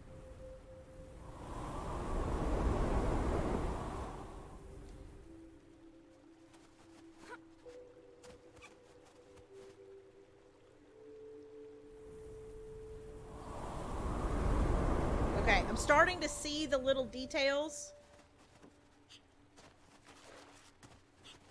Come on, fox friend.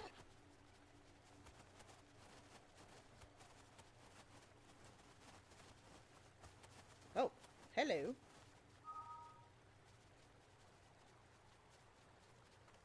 Oh, so we have...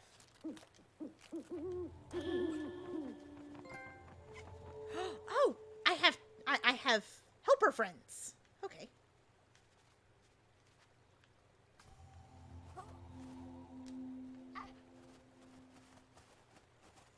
Yay!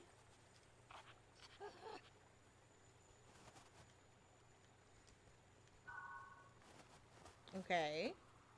So this is a thing. This is a thing. This is a thing. This is so cool. Also, I had an owl. There was an owl there. Oh, the trapping trail.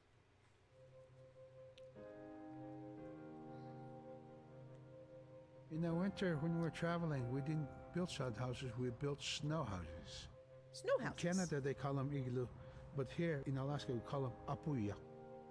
Apuya. We do a day of travel.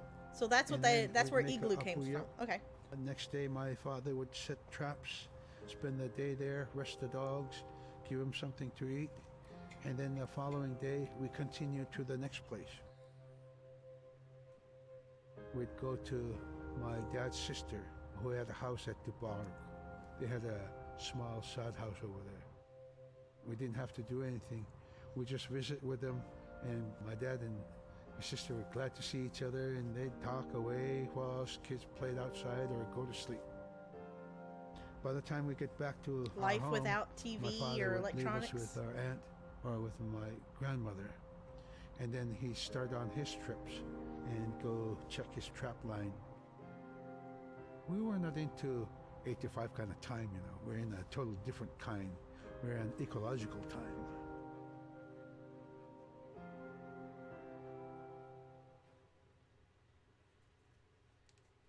I don't know about y'all, but I am adoring this. It may be, I don't know if it's fun for y'all, but I am loving this. Woo! Hello.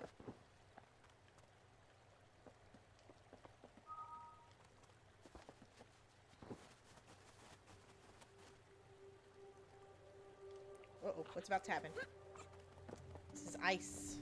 Ice.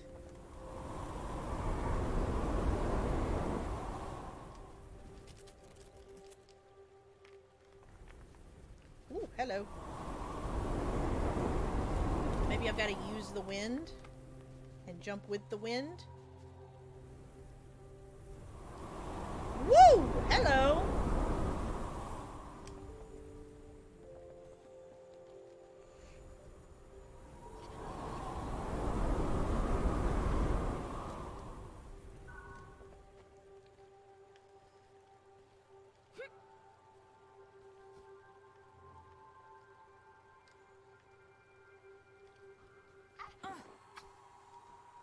Okay, there we go. Welcome back, Brianna. I mean, I'll be getting it. It's interesting as heck. Yeah, it's like you get those movie or those games that are like playable movies. This is like playable documentary, which is like, yay!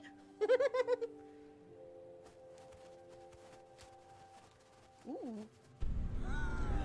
Oh no! What's happened?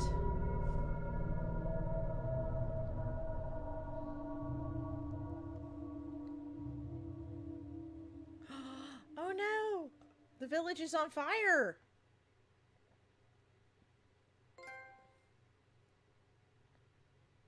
Okay, so we got a thing, but we haven't unlocked anything new. We already unlocked that.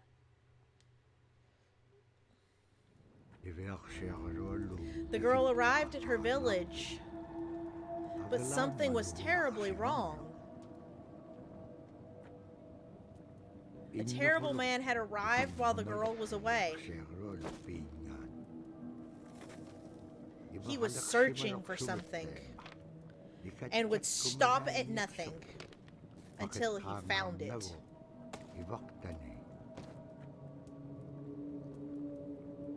The village was totally devastated.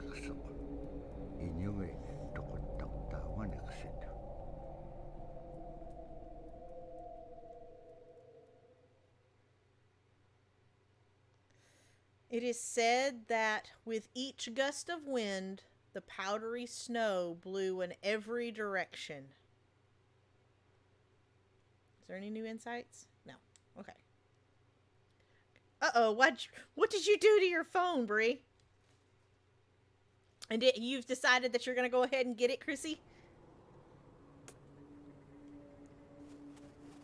The girl could not believe what she saw. Everything in sight was destroyed. Her people were gone. How could this be? It couldn't have been just the blizzard.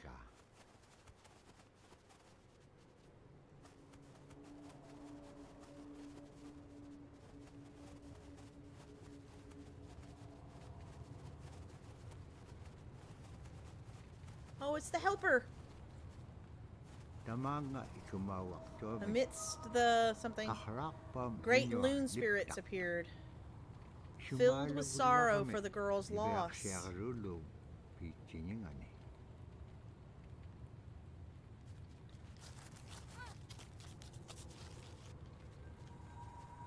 Oh no!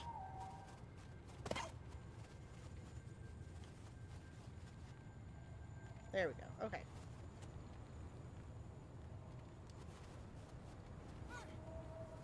Oh, hold on. No, come back here, spirit! Come back, come back, come back!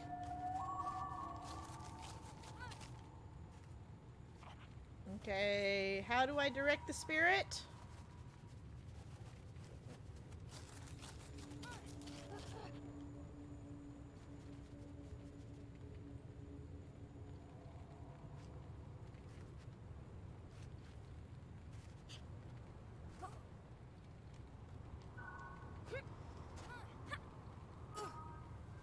There we go. Back this way, please.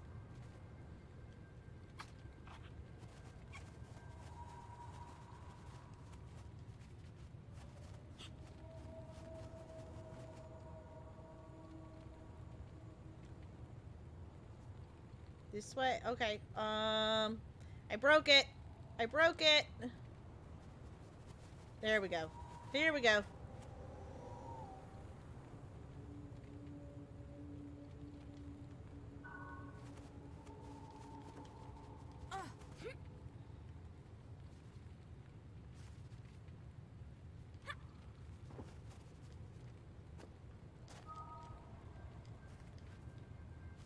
I broke it again.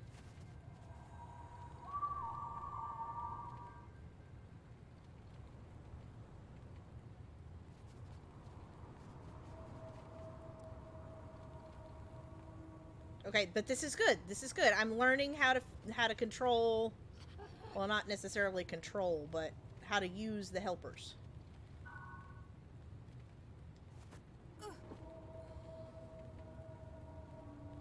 Oh, okay.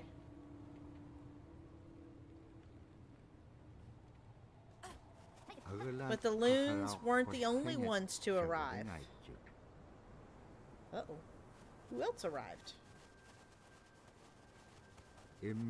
Strange little people emerged from the ground. That does not sound good. To scavenge from the ruins of the village.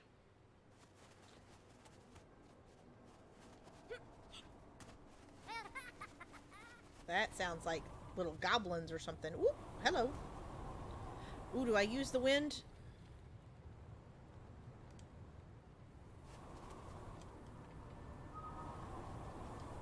Ooh, hello.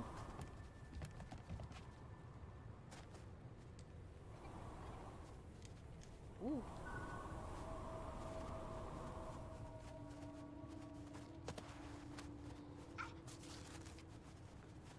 The dog knocked you into the pool. Oh no! Big 200-pound. Oh no! Wow! Oh, hello. Ooh, loon.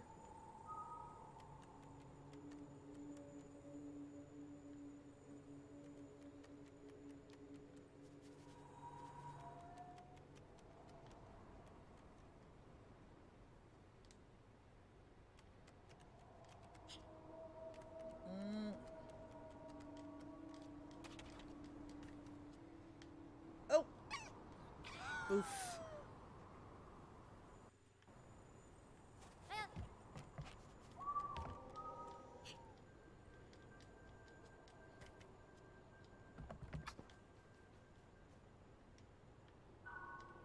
Ah, okay.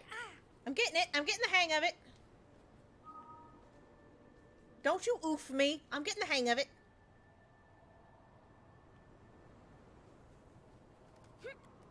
Come here, granddaughter, said the owl man. The owl man?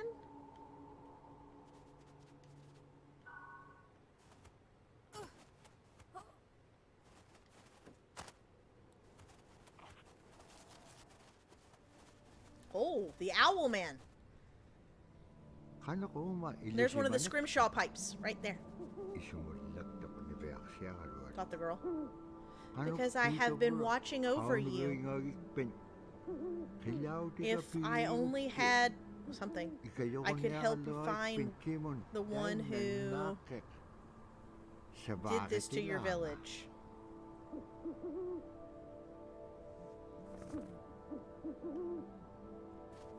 What am I looking for? I missed it. Ah, okay, here we go. We'll get a new thing. The heartbeat of the community. Drum is something that's common to all cultures in Alaska. All cultures have a drum that may have some stylistic differences or differences in the materials that it's made, but it's still in recognition of life and vitality.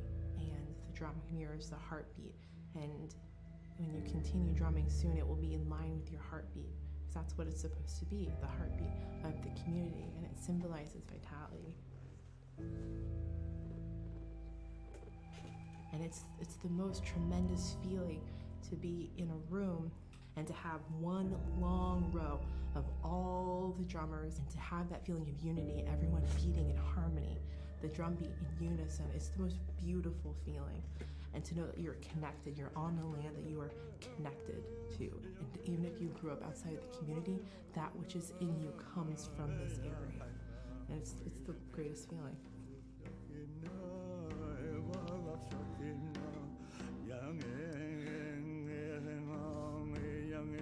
From the location, spirit stuff.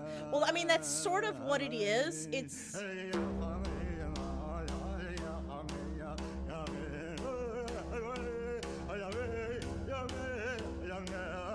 so cool that he beats the bottom of the drum instead of the top.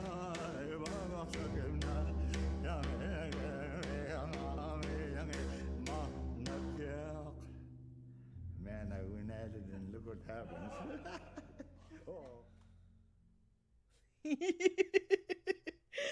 But no, that's sort of what it is, Bree. It's a game that I found a little over a year ago, and it's the indie developers that developed the game. They worked with all of these elders from the Inupiat people of North Alaska, and the game is telling us one of the stories of their lore, and we're playing through it. And then we get these, like, as we play through, we get these little cultural insights, and we get little details about their culture.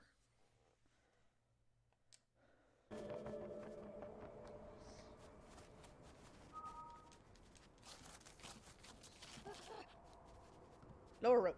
Okay, so now I actually have to lower the rope.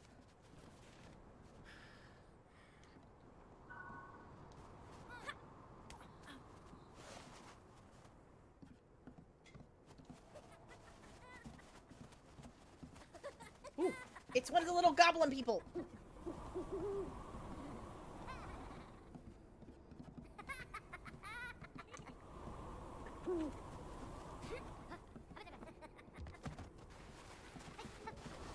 Oh, I didn't jump. Oh, okay. Hold to grab and move objects. Or no, maybe it's fire. Maybe I need to move it under here more? Nope. Okay, not a thing.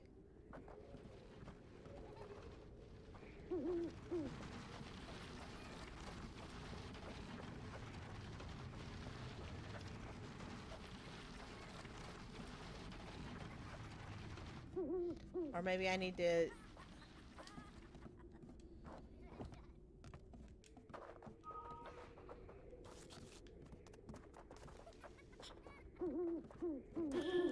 Oh, so I have to get to the owl before I get the insight. Okay. Little people. They're just like other people. They just happen to be very small and extremely strong. These are stories that are common throughout Alaska. It's normally that people are in a size from your elbow to the tips of your fingers, and they possess superhuman strength. So they may be tiny, but they can carry a whole caribou. And if you go up north and you talk to a number of the people in the community, they'll talk about having seen the little people. There's a place at home that we know, but we don't profess it to anybody. But it's not like the boogeyman. They can be mischievous, they can be ornery, or they can be helpers. And every now and then, we might have the opportunity to see them, especially if they want us to see them. The fact that it's across Alaska really tells you something about our history and how we interacted with nature around us. That's really cool. Okay, so we got our insight.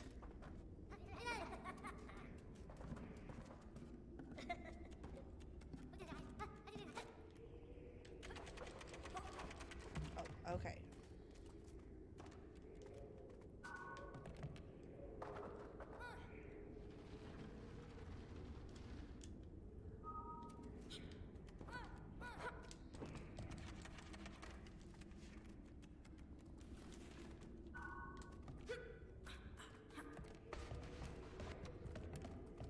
Ooh, that's probably not the best.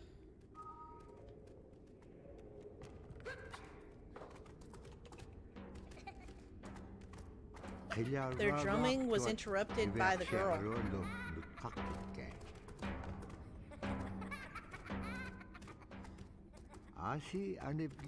And they came out to see who was making... Oh boy. I gotta run. Running. Oh, I got rolled over.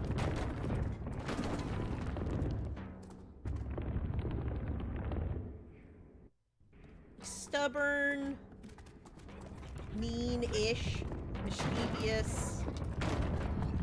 Ooh, must go faster. Must go faster. Oh.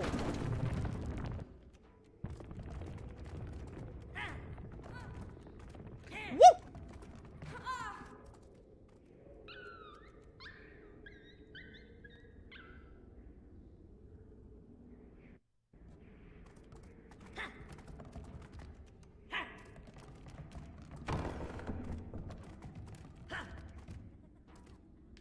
Ooh, hello. Oh, okay.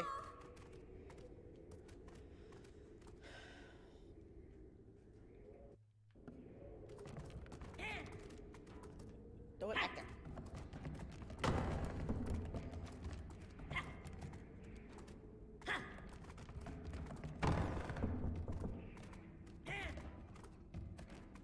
Oh boy.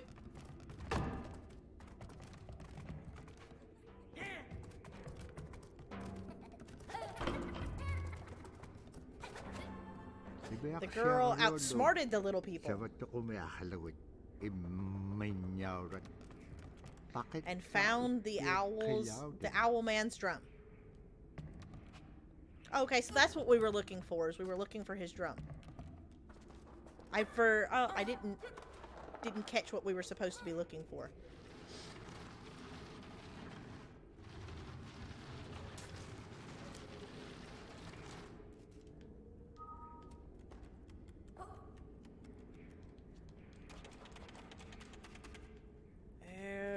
Okay, hold on. So it's not. I don't move it all the way over here.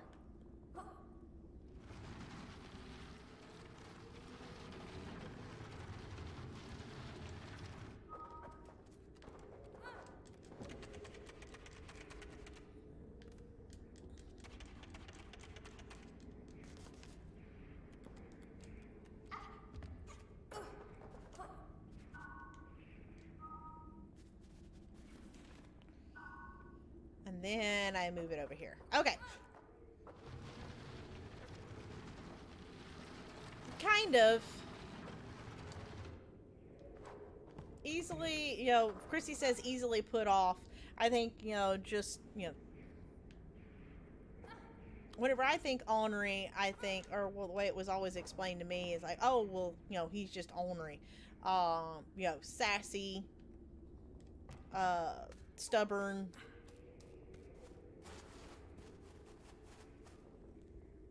The girl returned with the drum.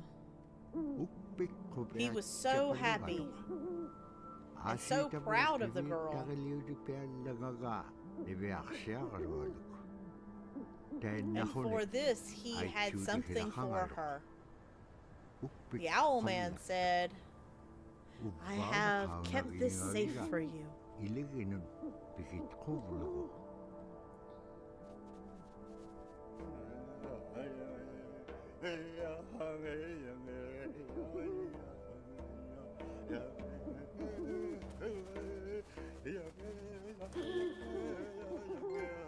You've been wanting to try it?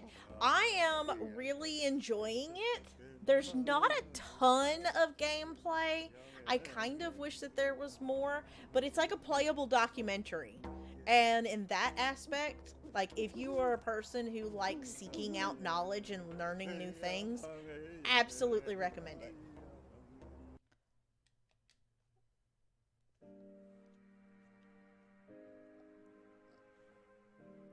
The bola is what we call kilometang.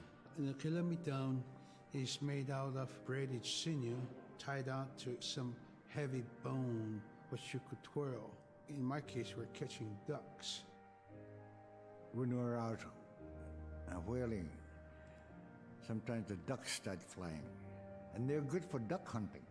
You know, if you're a whaling crew, you can't make too much noise. So you can't use a shotgun for getting some duck soup handy, you know? So bolo was a really handy weapon to use for catching ducks. You know, the ducks fly in, you throw it up and tangles up the bird, and down they go.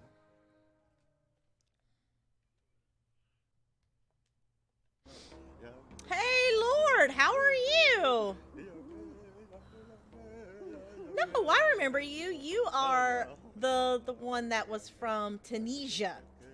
And I had a terrible time trying to pronounce the country and then realized that I knew exactly how to pronounce it. And yeah. You wish they did this format of game for other dude, that would be so cool, especially for, you know, like homeschool kids. Like this would be fantastic. I mean, any kids really. Oh, hello. I figured out a thing already.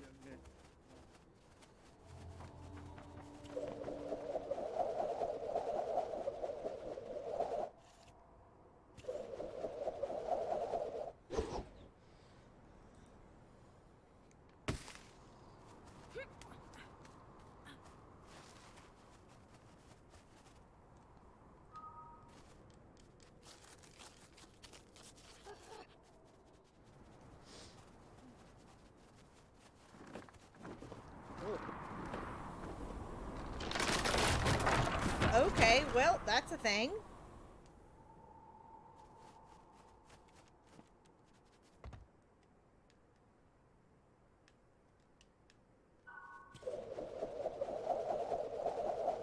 No.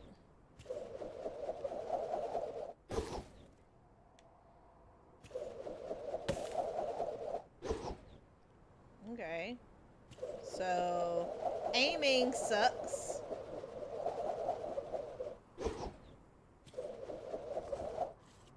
Hold.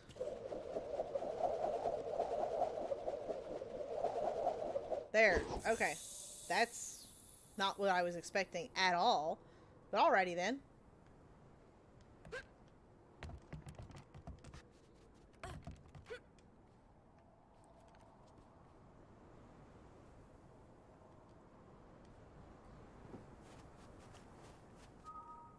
Okay. Oh. So there's going to be more that I have to do with this bola.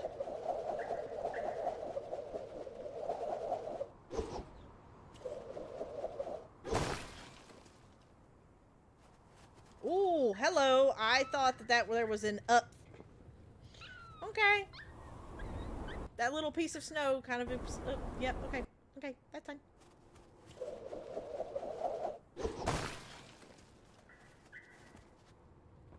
Okay, more fire. Ooh, hello.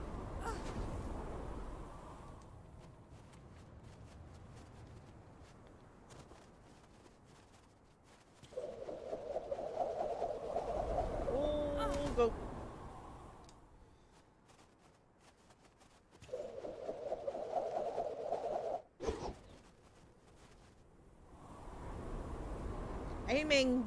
Aiming the bola is a little odd. Getting used to that. As the two continued on their journey.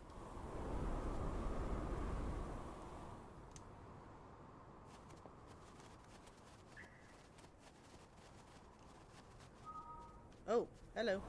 Woo!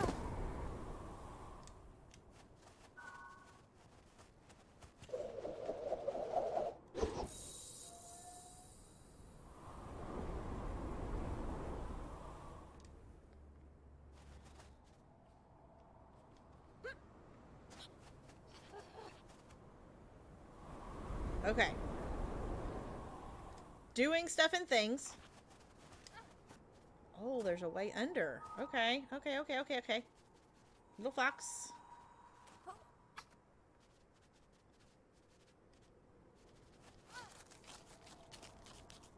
Or maybe it's supposed to follow me this way?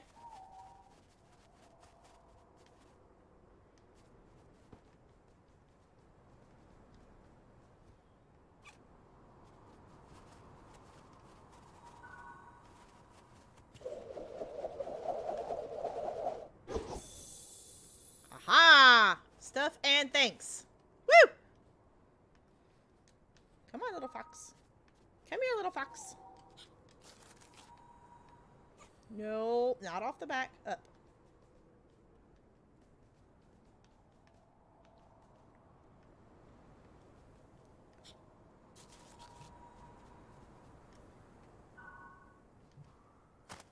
I thought I was supposed to lead it. Okay. Ooh, hello.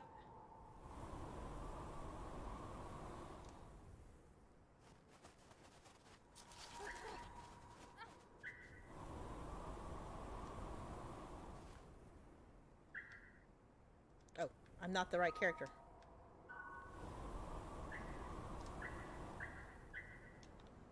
Okay, never mind. I guess I have to be Fox first.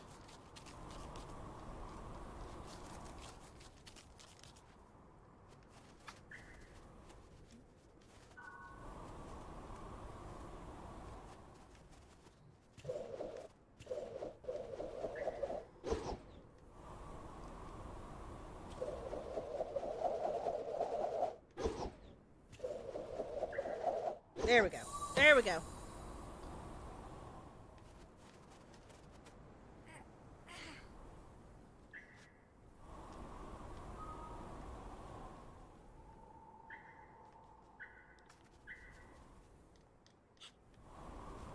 So does... Hold on. Is... How do I...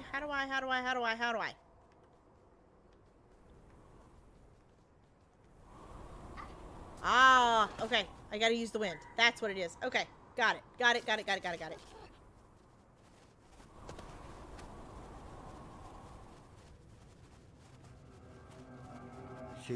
At the edge of her village, the pair stumbled upon the terrible man. He must be Russian. He commanded her to stop. She was stronger than he thought. Ooh! Oh, okay. Crap.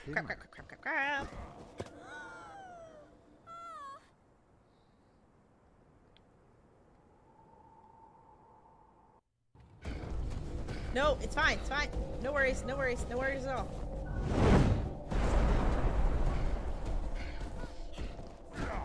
Okay, so... Bola?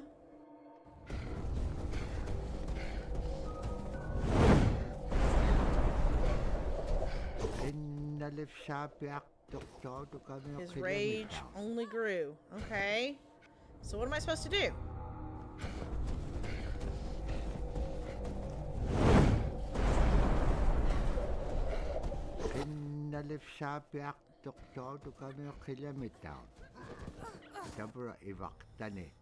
This is what he had been searching for.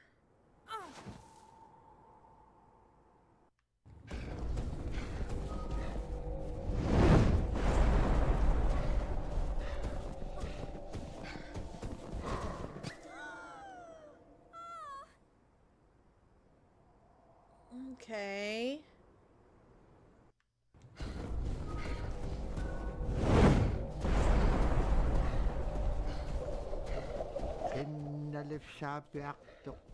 There. Okay, so it is the bola. I've just been aiming at the wrong thing. Got it.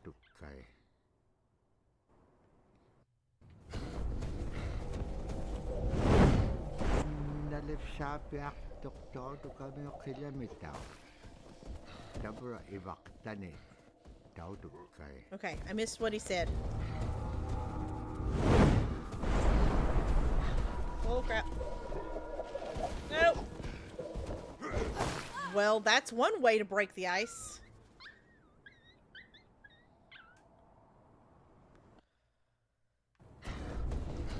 No worries, Gilf.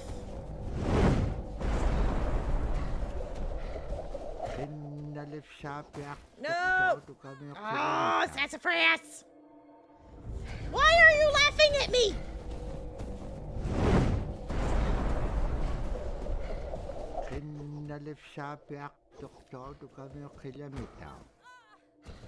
I'm gonna laugh at you. Like, it's not fair that you're getting to watch me figure this stuff out. And whenever you play this game, I'm gonna be like, ha ha! What's wrong, Chrissy? Oh, if you don't get it on that first try, you are screw-ed.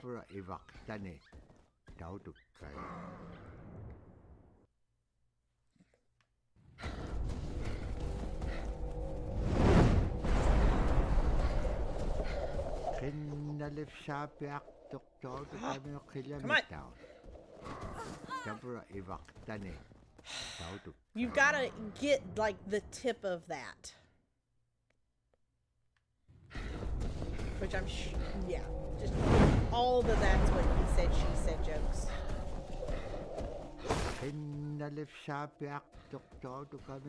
Okay, new strategy. Just run right up on it.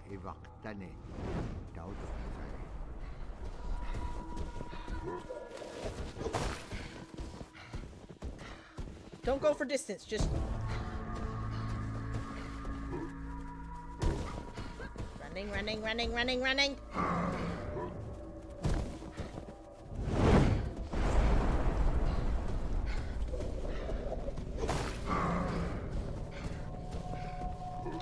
Oh boy. Okay.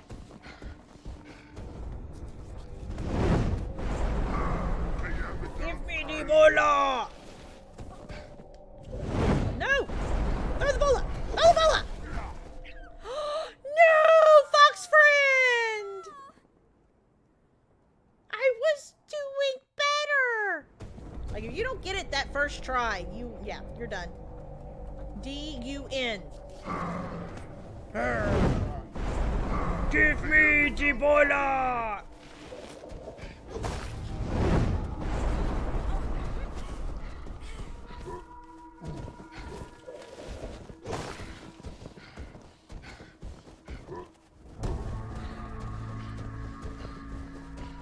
Woo! Made it!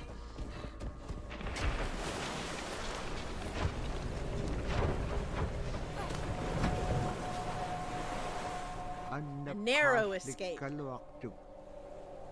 Left the two in worse danger.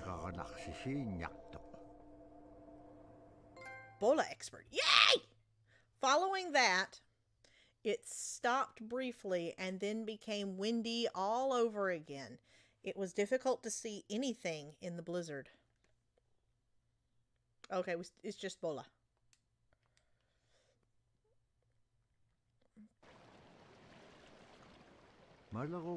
For 2 days, they were adrift. Can you imagine being adrift on a little, like, piece of ice for 2 days?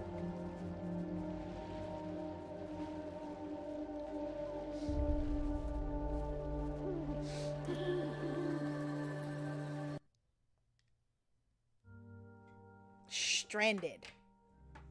Are we death stranded? The scariest I've ever been. I was 12 years old.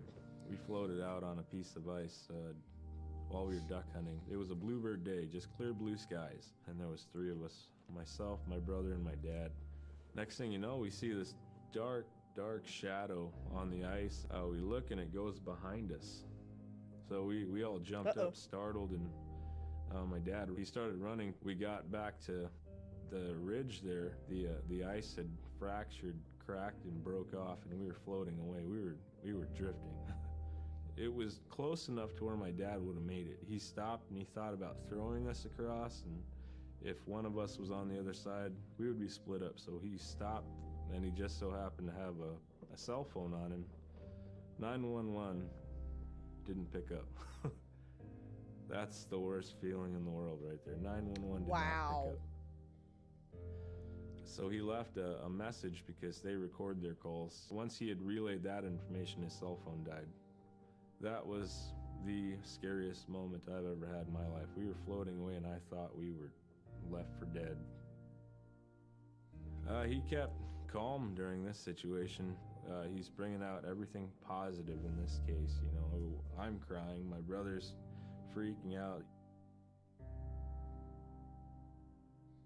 It went from clear blue to dense fog. Within a couple hours, we heard the chopper flying around, so they must have gotten our message. We thought we were saved, and then the chopper sound went away. So we lit some of the sled on fire. It's plastic. We thought black smoke in the fog would create some kind of marker. Chopper pilot had mentioned when we got rescued, you could see a glow in the fog, and he slowed down there, and sure enough, as soon as he slowed down, we got within visual. That was definitely the scariest moment of my life. was floating away, not knowing what the outcome was going to be. Just wow. That's crazy, yo. Y'all imagine?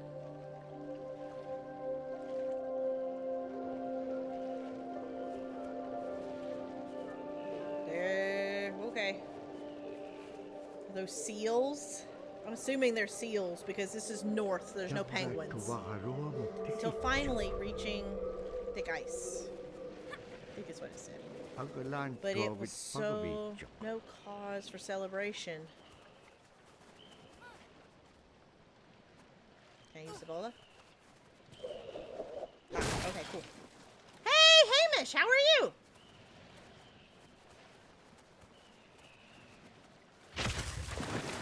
Oh no! Ice was unpredictable.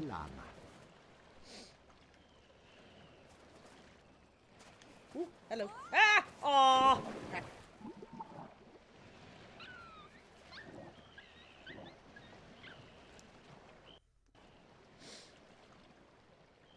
The game is really, really good. It is a charming little piece of indie developing. Oh no. Fox friend! Oh, okay, cool.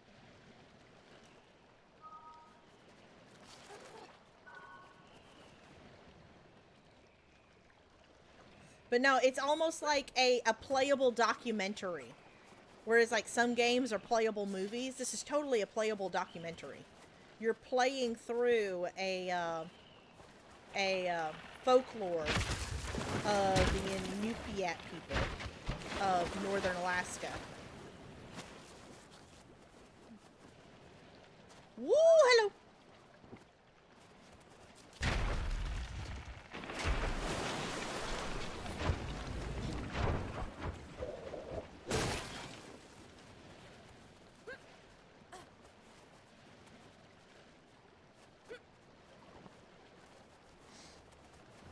Oh, polar bear! Polar bear! This is not good. This is not good.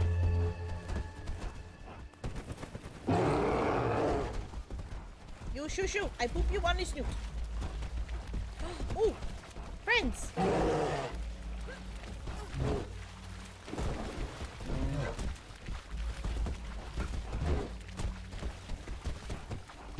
Ooh, hello. Bad, bad, bad.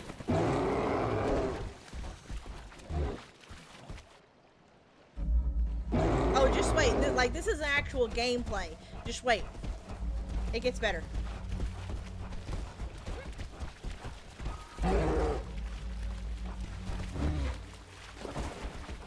Ooh, hello.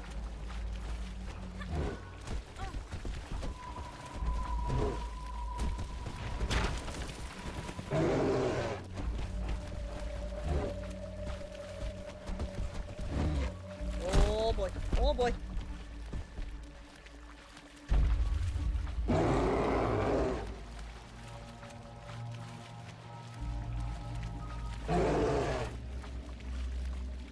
Oh, not good. Fox friend!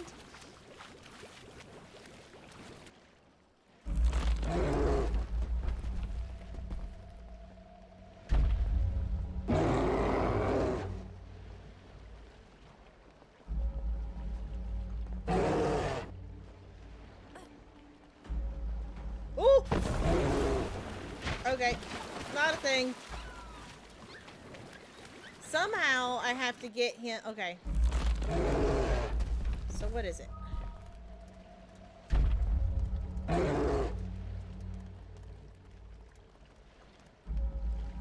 No.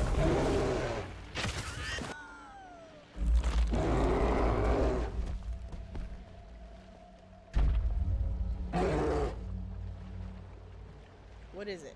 What is it? What is it that I'm not doing?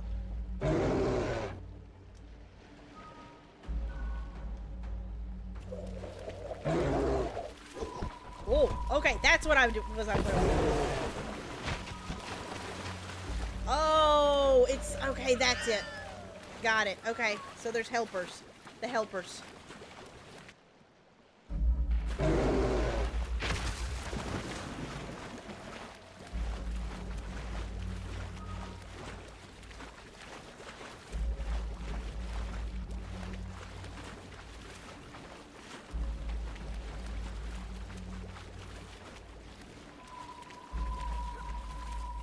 Okay. Woo! Okay, Bear is back. Bear is not happy. Let's go faster. Let's go faster. Woo! Oh, there's a jump. I missed the jump. Sassafras. Yay! Thank you. Oh, crap. Crap, crap, crap, crap, crap, crap.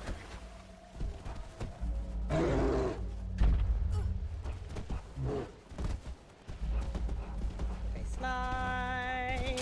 And jump.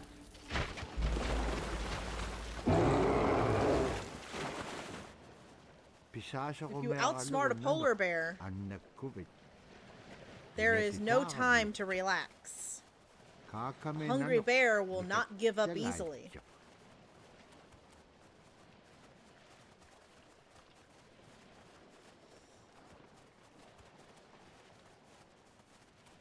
Oh, owl! Owl! Okay, okay, so as you play through the game, basically at the beginning of the game, they talk about how in this particular culture that in the evening, there's throughout the day there's no time to rest. Like it's work, work, work all day long. The only time that you have to relax is after the evening meal. And usually, you know, everybody would gather around and the elders would be sitting there, you know, fat and happy, and they would just say, you know, it'd be really nice to hear a story.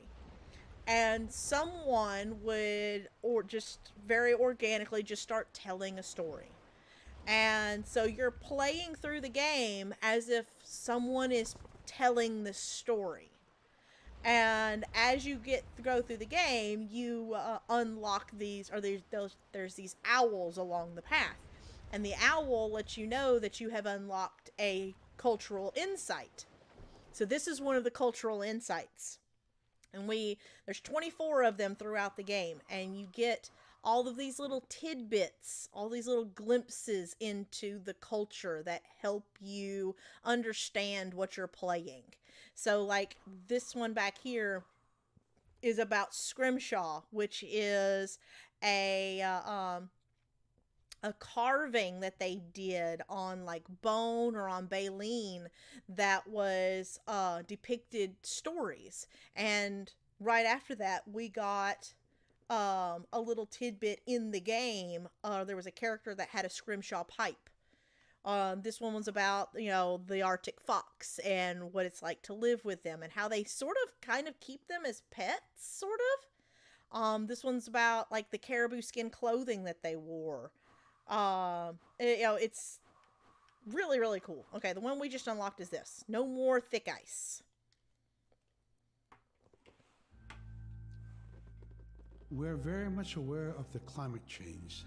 And it's been for many years, even before climatologists were noticing the change, Inuit were already saying, Sila alangokto.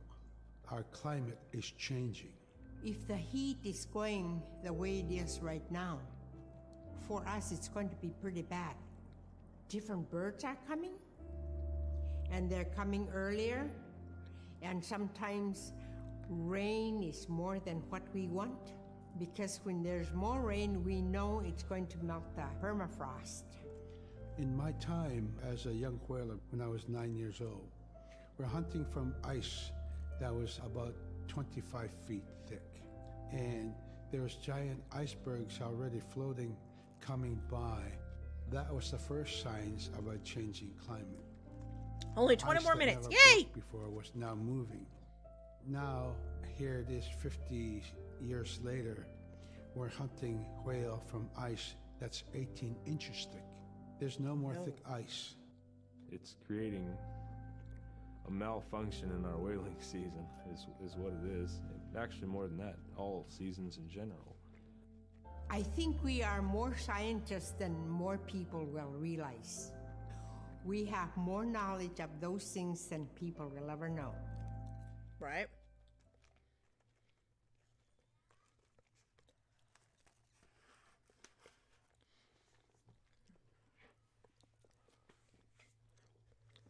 It's funny.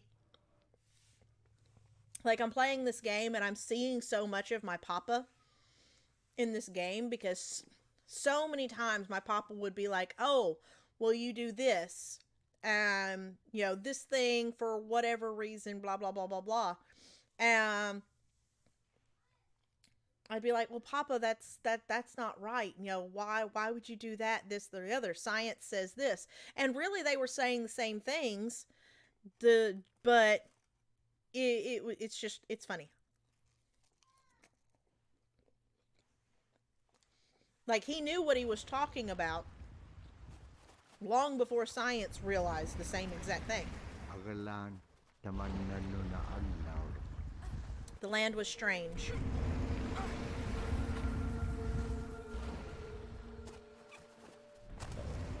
Oh, no!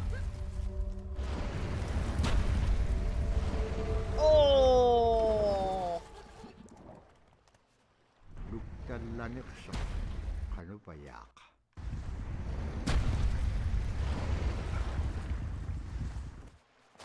Oh, nope, nope, nope, nope.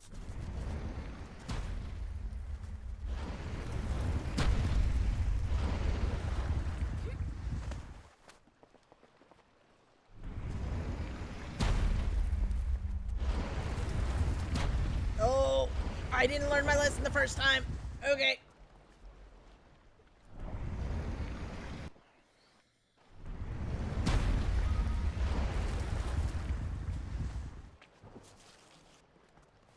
Oh, she's gonna get smushed.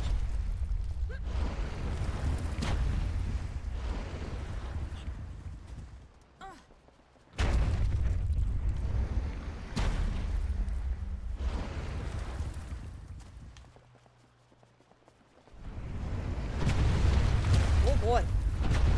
That's intense.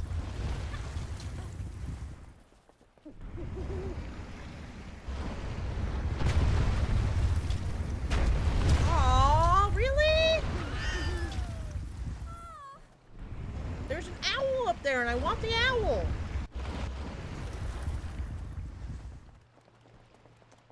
Oh. Gosh darn it.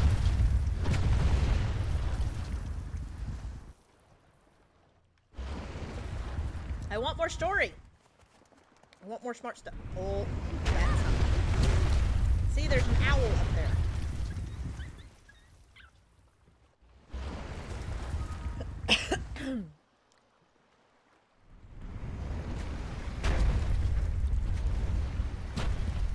Okay, now go through. Now we wait.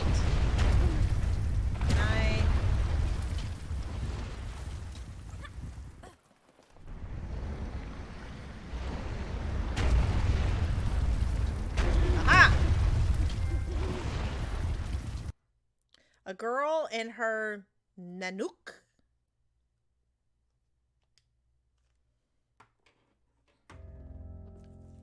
Is that what a polar bear is? That what they call? Seal hunting. He got attacked from behind and managed to grab his knife and save himself. When he came to realize, oh no, it's a mother.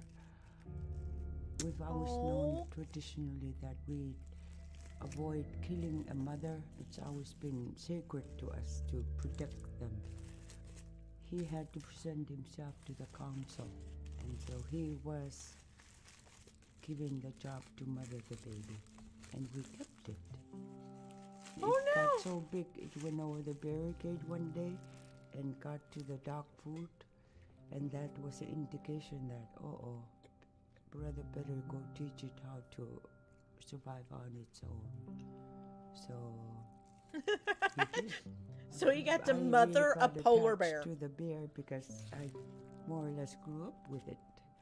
And some days when brother took him walking, once in a great while he'd put me on the bear and I would ride on it like a horse. I was just happiest little girl in the world. That would be some childhood memories right there. Oh yeah, the time I rode on a polar bear like a horse.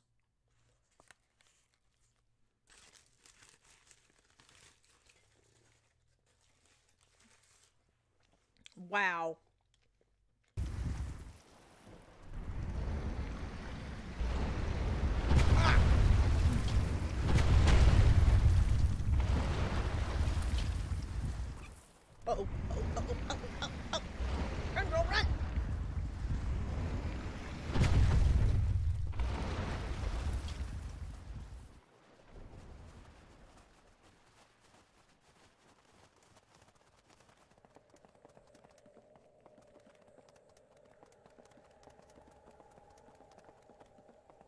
Okay, so there's a thing up there. Hold on. Oh, jeez! Tapko tikitsakak nannupsitsaga. Asi piyumagili picture tikitsakto.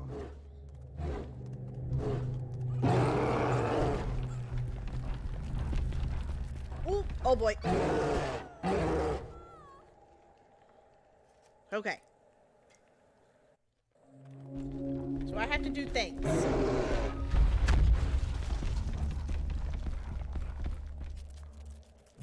She is safe right there.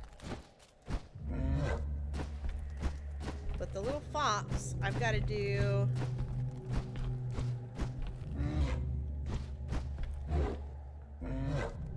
So what do I do with this?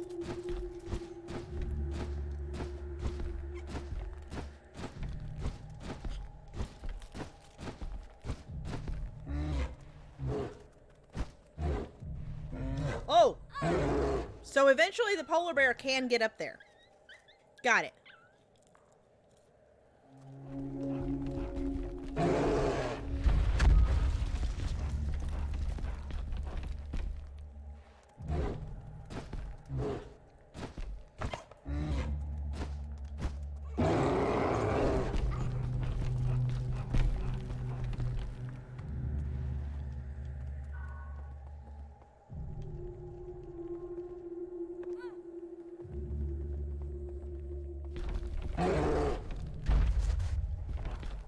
Oh!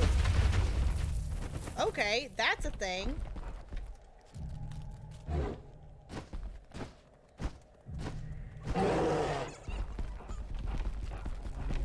Oh! Okay.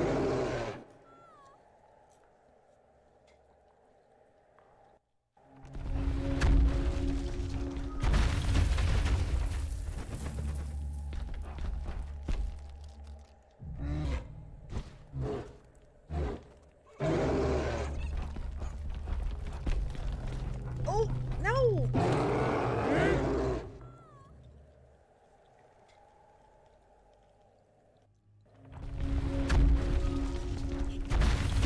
That ice broke.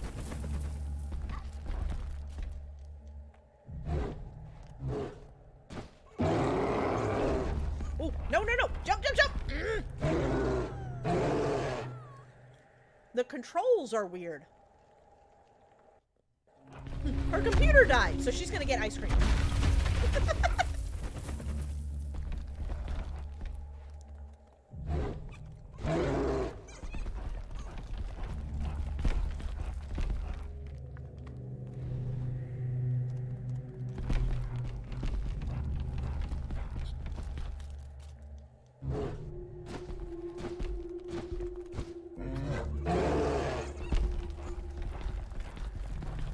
Oh!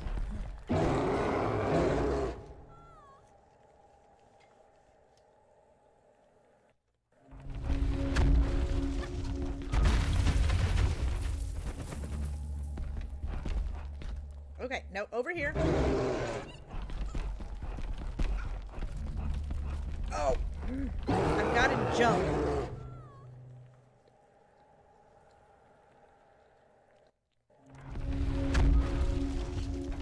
Sorry, guys. Give me a second. I'll get in here in a second.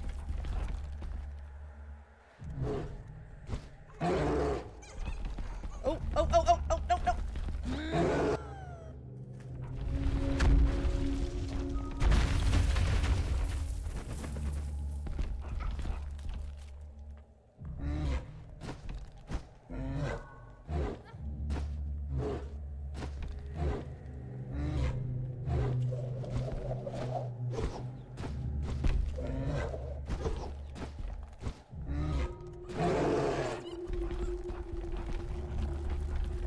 Aww.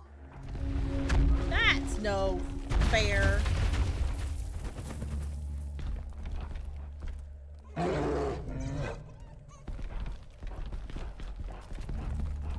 Ah, gosh darn it.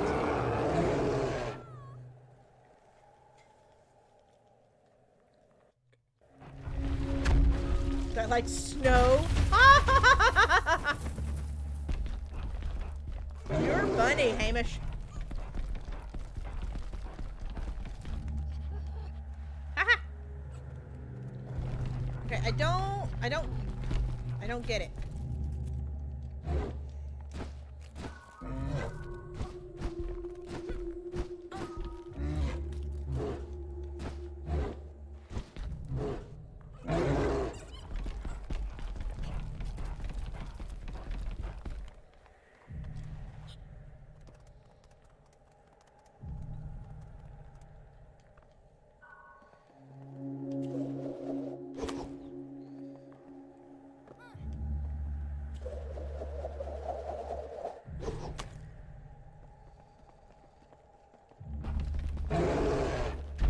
Maybe that's what it was. Ah! Aha! Okay, so that's what it was, maybe.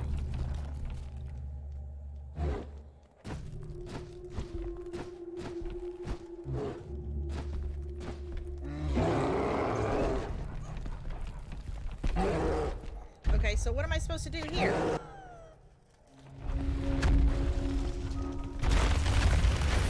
So he headbutts the thing.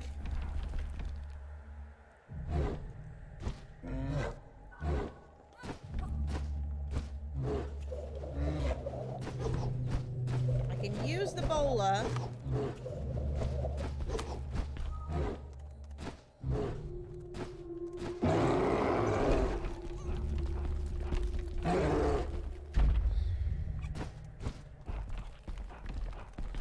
Ah, okay. There we go. There we go. There we go. Got it. The two escaped, but soon discovered the true nature of the land beneath them. Wow. I think that was our checkpoint. Do we have any more insights? Nope.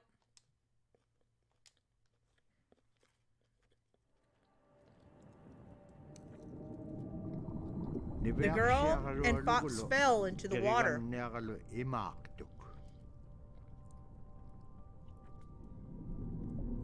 and were swallowed.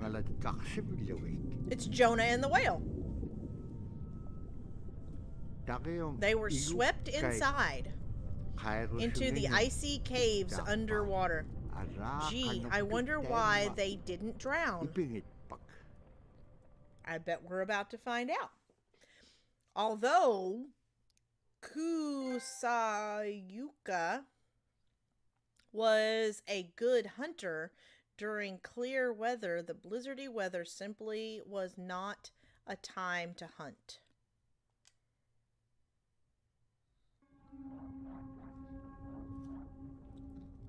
Oh. So now we're swimming. Okay.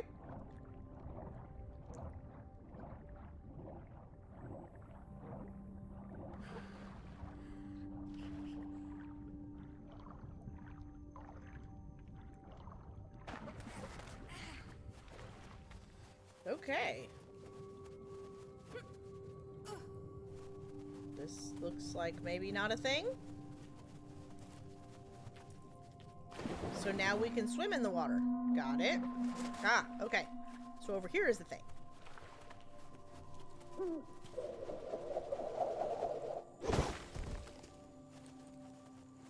Hello.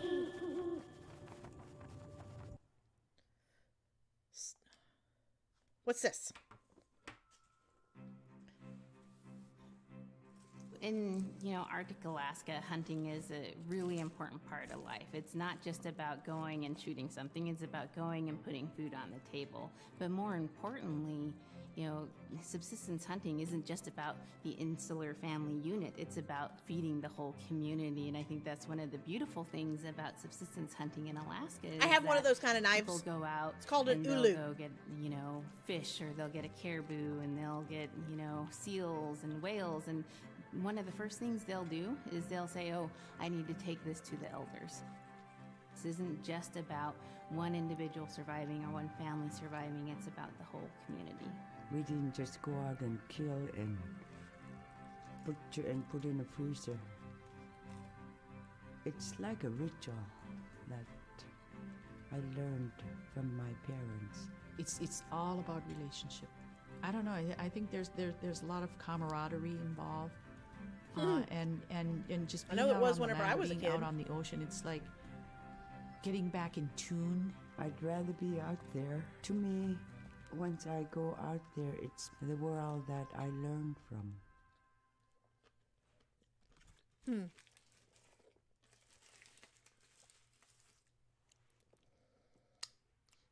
I have to think that if we're 14 through the 24, we're a little over halfway through the game. But yeah, whenever I was a kid, me and my cousins that were usually older than I was, and my grandfather and my dad and his cousins, we would go over to my grandfather's brothers and sisters' houses.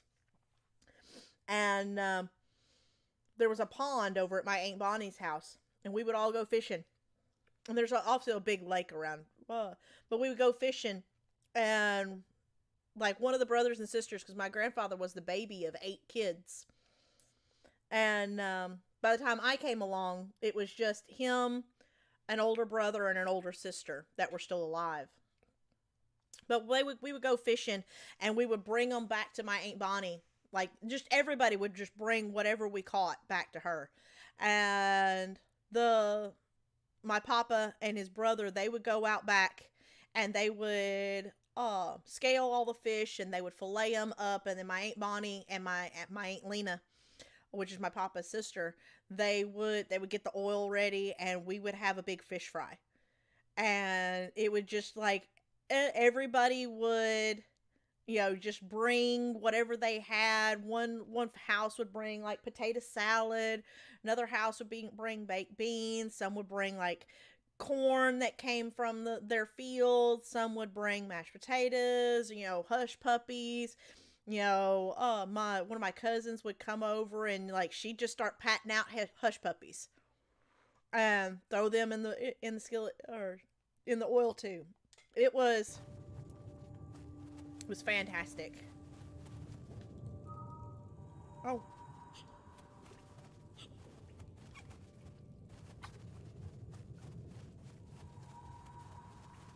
Well, I guess I can't go through there.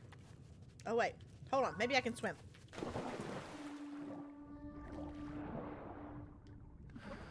Okay, so I can swim.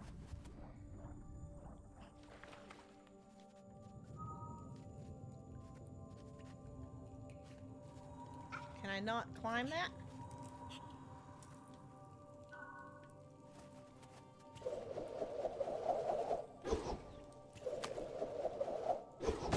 Ah, okay, got it.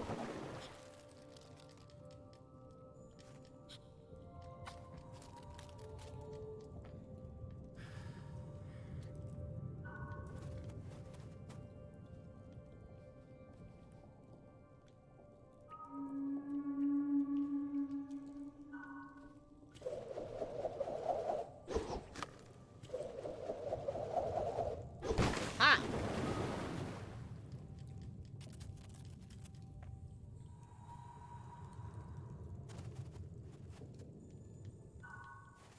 Aw. What?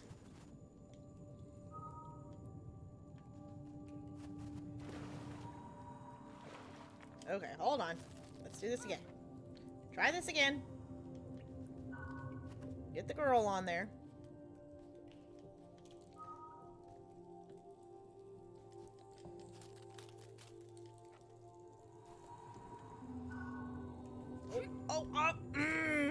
I should have just waited. I should have just waited. Coulda, shoulda, woulda.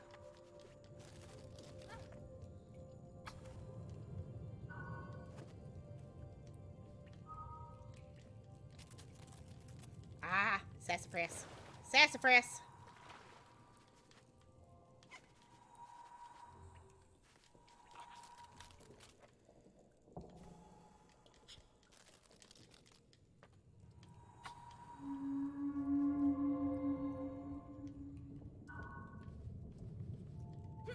There we go. Okay.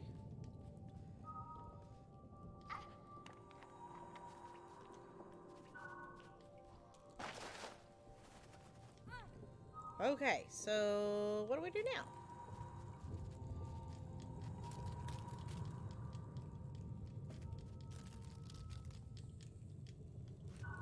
Oh, hold on.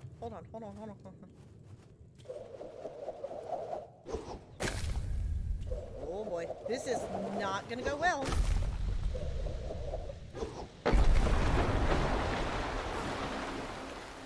Okay, that's a thing.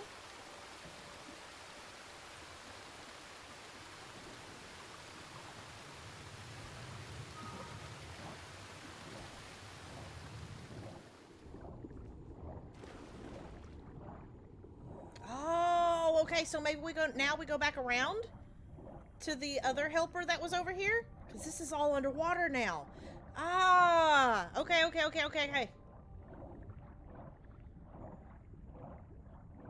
Ah, now we can get to the other helper that was over here.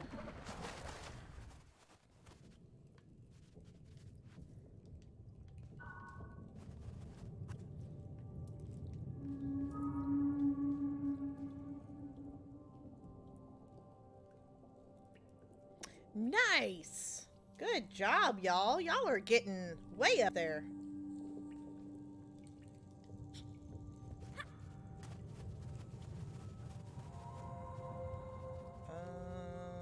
Oh, here we go.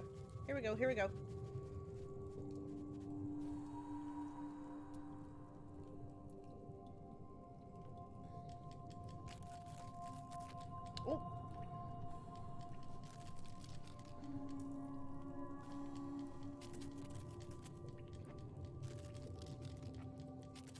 Woo! The platforming! Platforming is real!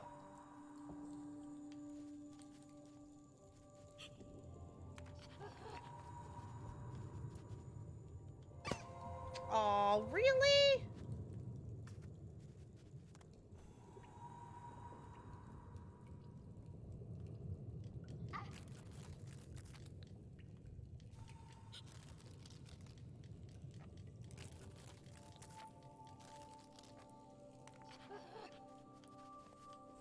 Okay, come on.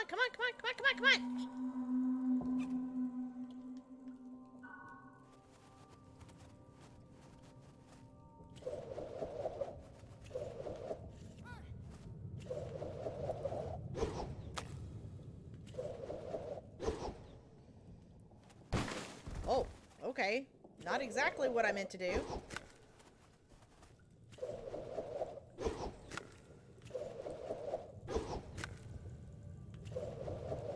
There we go. Woo!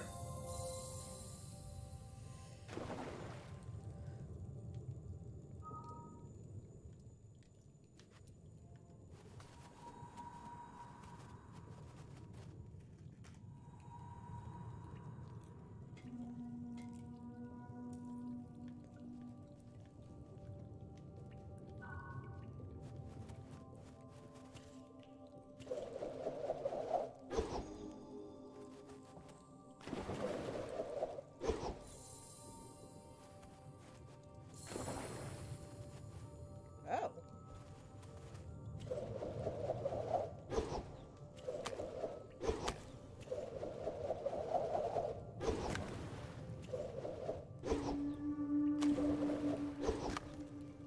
Okay, am I not supposed to?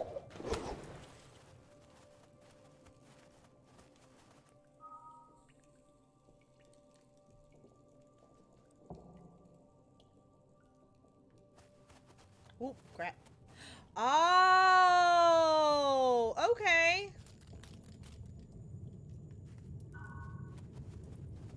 Oh, this is for her.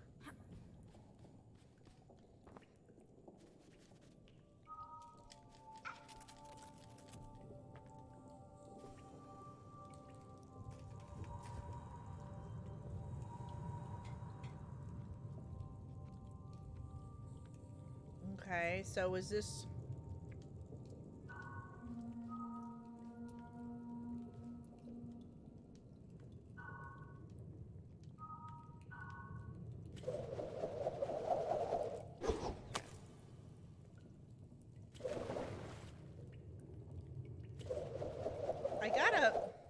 I gotta think that we're supposed to go back this way.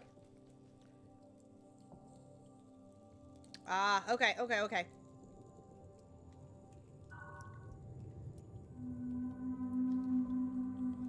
Oh, oh crap.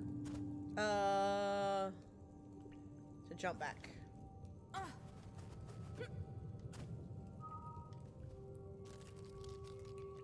Ah, okay, here we go, here we go, here we go, here we go, here we go, here we go.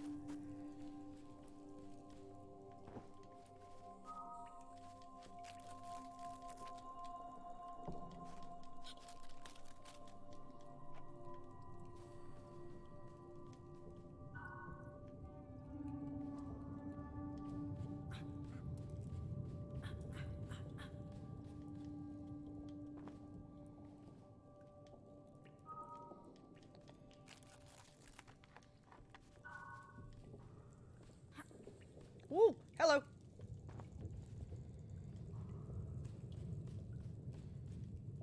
There we go. Ha! Okay. Slowly. Slowly we're getting it. Slowly. Very slowly.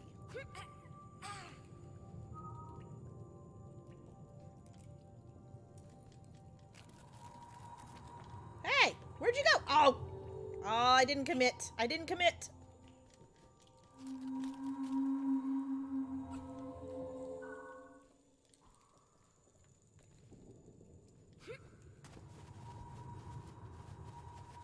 Okay.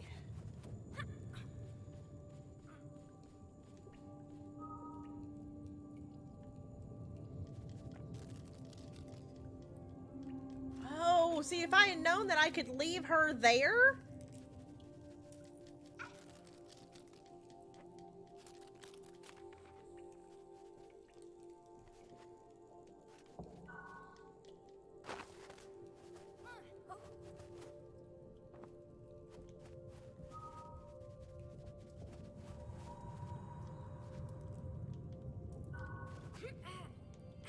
The music is so good in this section.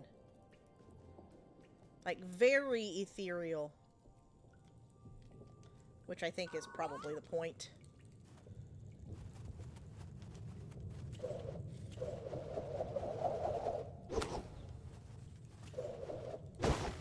Okay. Woo! So wait a minute. Whoa, whoa, whoa. What's down there?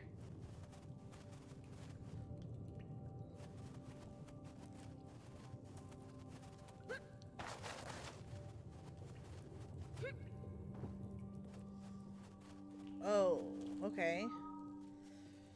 So wait a minute. The fox can get under there, but...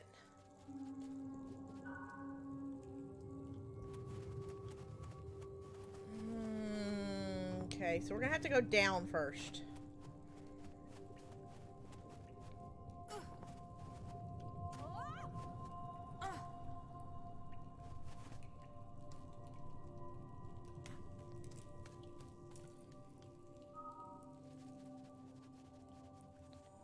Oh! Oh! That's a thing. That is totally a thing. Okay.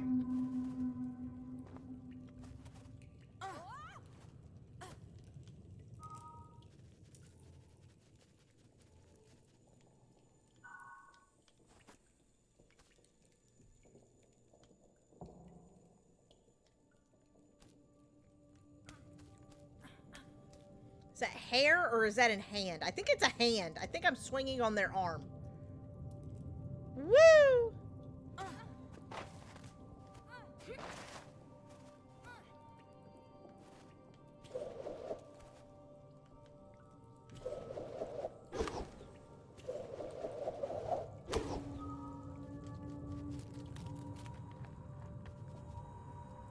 Oh, wait a minute. Whoa, whoa, whoa.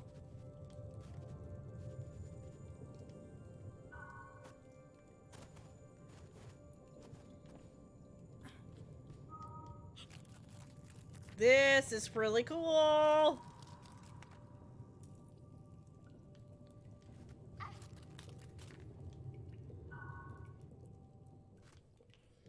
Oh, no, no, no. Okay, she Laura Croft it. Hey, JB, how are you?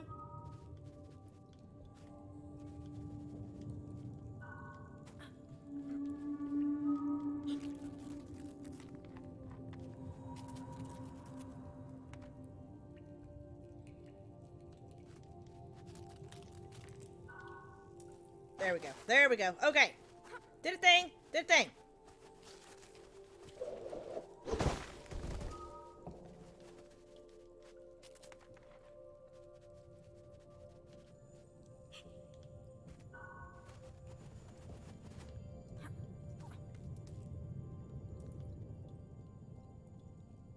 There we go. Okay, so now she's... I got another owl!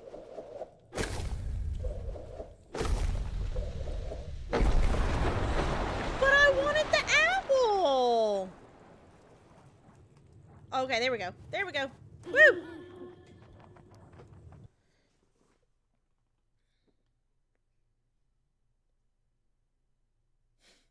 No worries, JB. No worries at all. I'm happy that you're here. We are playing a playable documentary. That is really awesome. And we I spend am all super excited. our time out in nature. You get very intimate with the world. And over time, if you're living that life, you start to sense that everything has a spirit. There's a consciousness in everything.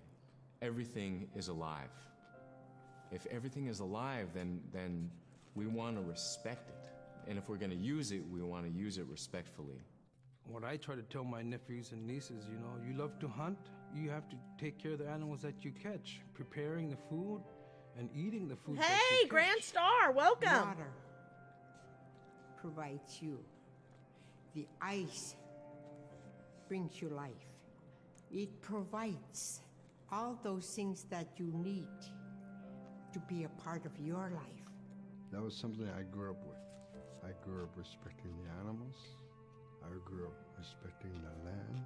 And that, to me, that is why we as Inupiaq, as an Inupiaq culture, as an Inupiaq people, is why we're so successful.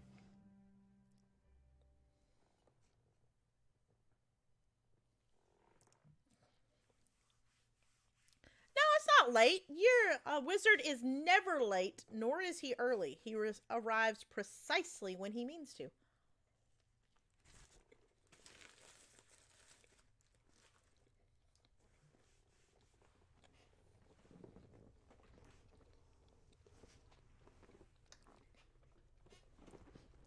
How are y'all doing?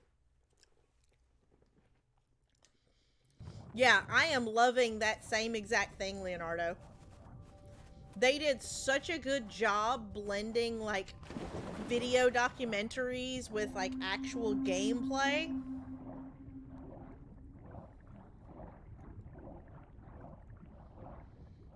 And, like, in the beginning, I was like, oh, okay, well, I wish there was more gameplay. But now, like, as I go along, like, I'm getting more and more gameplay. Do I go back this way?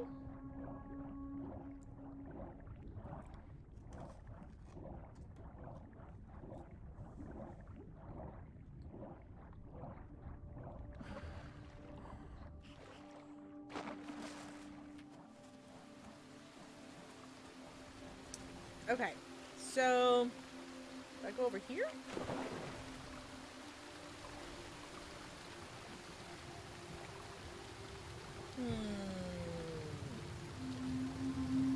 It looks like that's where I need to go.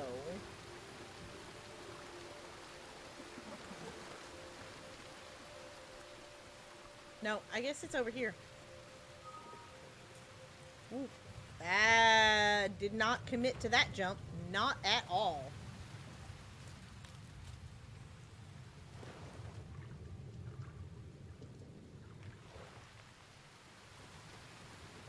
There we go. There we go. There we go. Okay, so now that we're up here, what do we do?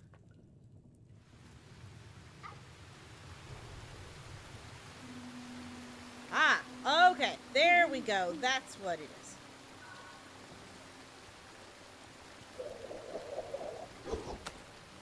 Will it follow me? There we go. So it follows me.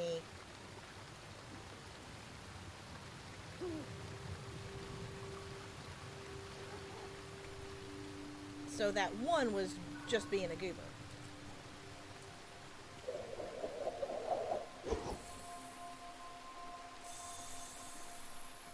Aha! Well, that's a thing. Let's do this. Let's commit to the jump. Let's...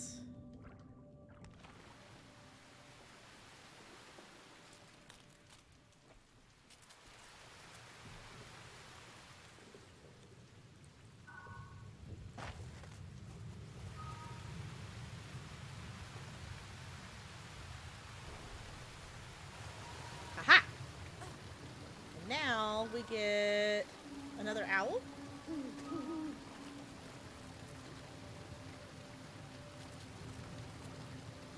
No, I bet I have to actually make that jump.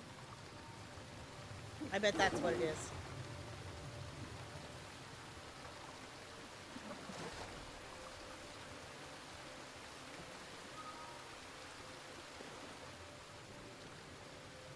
Never alone?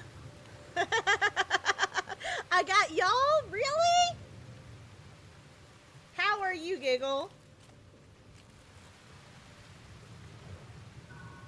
I am, like, this is a adorable little indie platformer. Well, it's not even really a platformer. It's honestly, it's like a playable documentary that is super fantastic. Like, if you are a person who likes, you know, finding new knowledge and learning new things, I highly recommend this. Okay, hold on.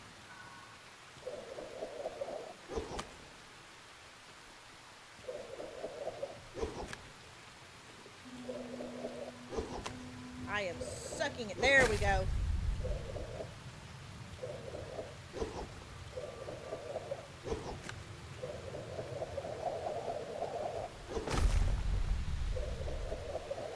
There. Woo! Oh, I didn't get my owl. I wanted to get the owl. Uh-oh.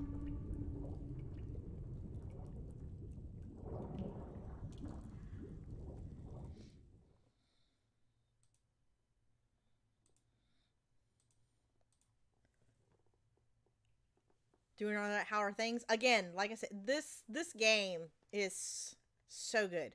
So basically what it is it's a indie developed game that I found about a year ago.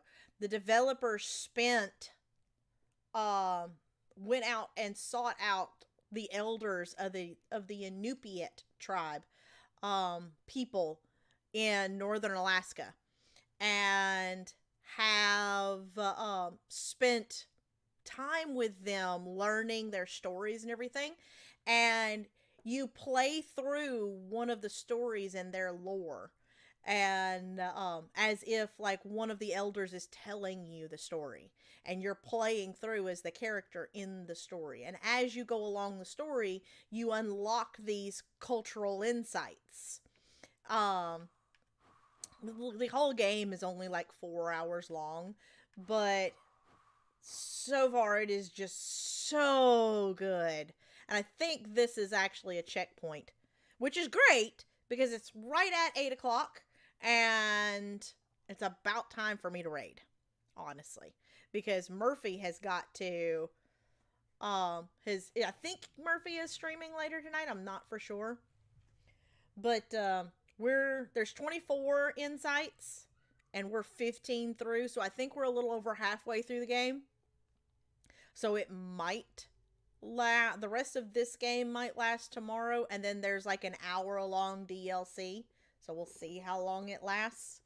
But it's only like $17 for the game and the DLC. So far, as like history buff lover of just documentaries and just learning new things, this is such a fantastic way of teaching about other cultures. If more game developers would do stuff like this would be so cool in a school setting. So cool. I would love to learn social studies like this. Like, I would so love to learn social studies and about other cultures in this way. I might have, like, actually retained some of the information from my social studies class. Not gonna lie. Put a video game in front of a bunch of kids and let them play through it. Dude! You got, like, a week's worth of lessons right there.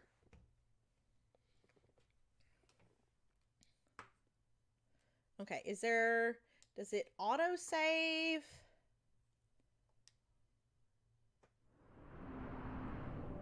Okay, hold on. I'm assuming the game auto-saves. I hope the game auto-saves.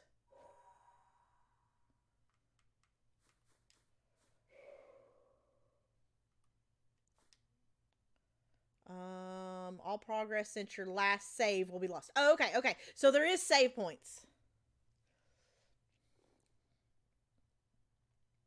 No, dude. What is it? Is it 3 that goes through American history? Like, I'm a homeschool mom. Well, I'm not really anymore because either right now my oldest has actually graduated this year.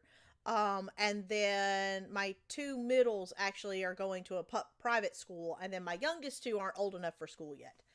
But, my oldest, whenever we went through American history, she played through, I think it's Assassin's Creed 3, which follows American history. Dude, she loved it. She retained so much more of what we were learning in history by playing through that game. Like, it made sense to her because, like, she got to see it. And my 11-year-old, we recently went through some of American history with her, and she's not much of a gamer. She likes video games, but she leans more towards like Minecraft and Animal Crossing and more sim type games. But she is very much into stage and theater and such. So she's watched through Hamilton and adores it. And like, it sort of it brought the characters to life. Anything that can bring the characters to life, bring whatever it is that you're teaching to life for the child, that's amazing. This sort of thing would work fantastically for some kids.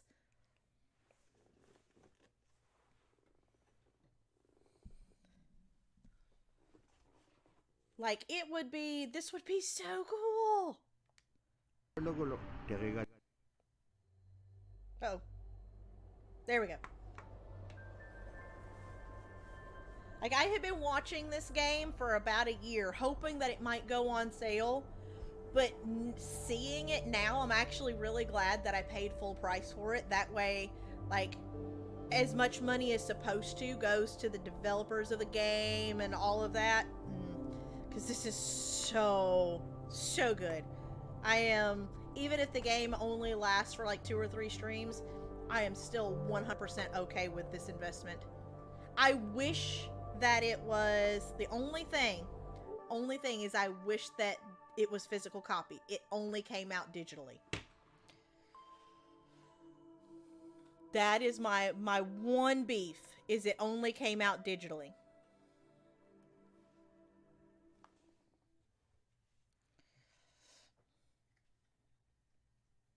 But yeah, if they did more games like that about different cultures, different subjects, that would be the homeschool mom inside of me is just screaming right now. Y'all don't even understand. Y'all don't. I am such a big dork. I am such a nerd. I am okay with this, so I am okay with this.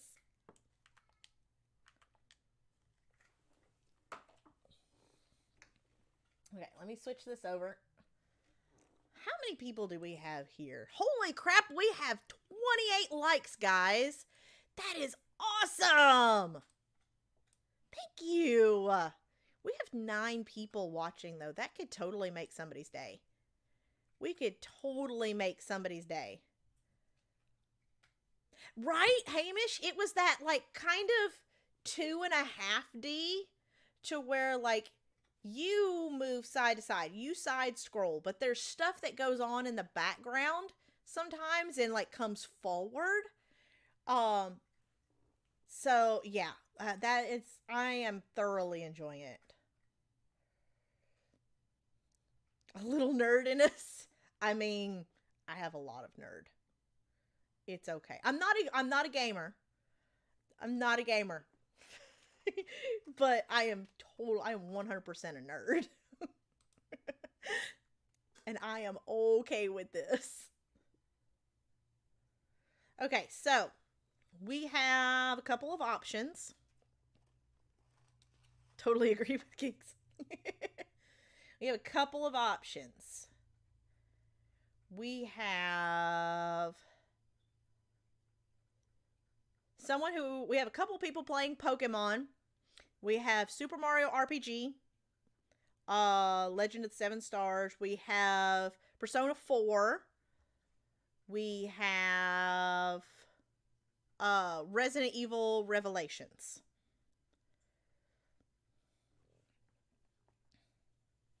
You're shocked you choose to stream gaming since not a... Okay, so there's a story behind that. I've been streaming for about 1.5 years now. In my first year, I grew quite a lot. I hit right at 600 in my first year.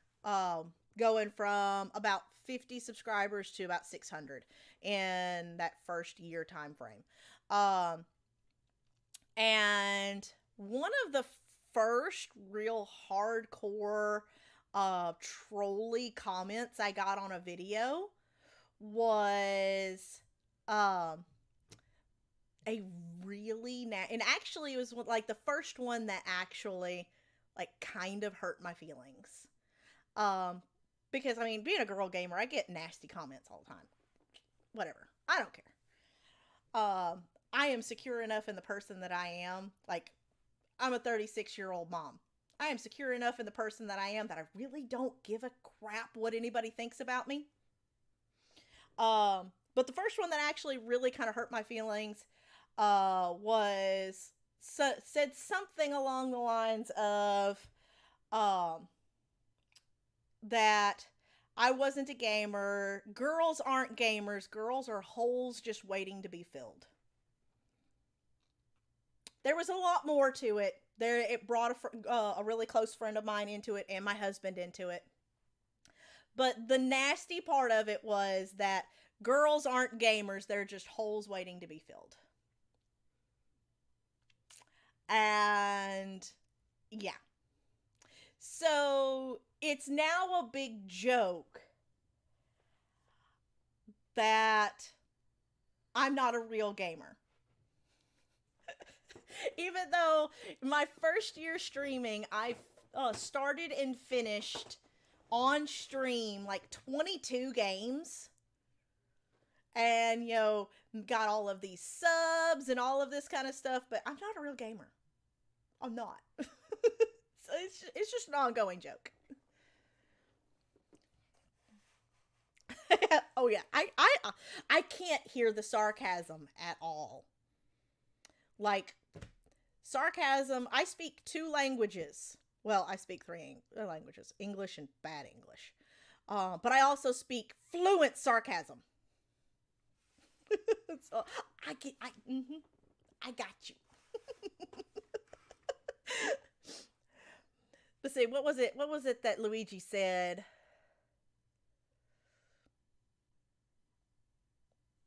The person that I have is playing Persona 4.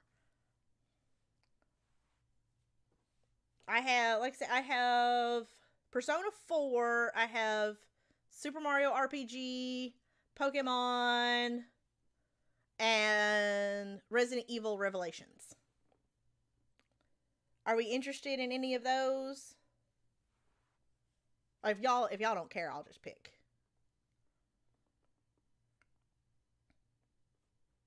Because I could introduce y'all to one of my besties. Totally, I would have no problem with this. Actually, there's there's actually 3 of my besties that are on.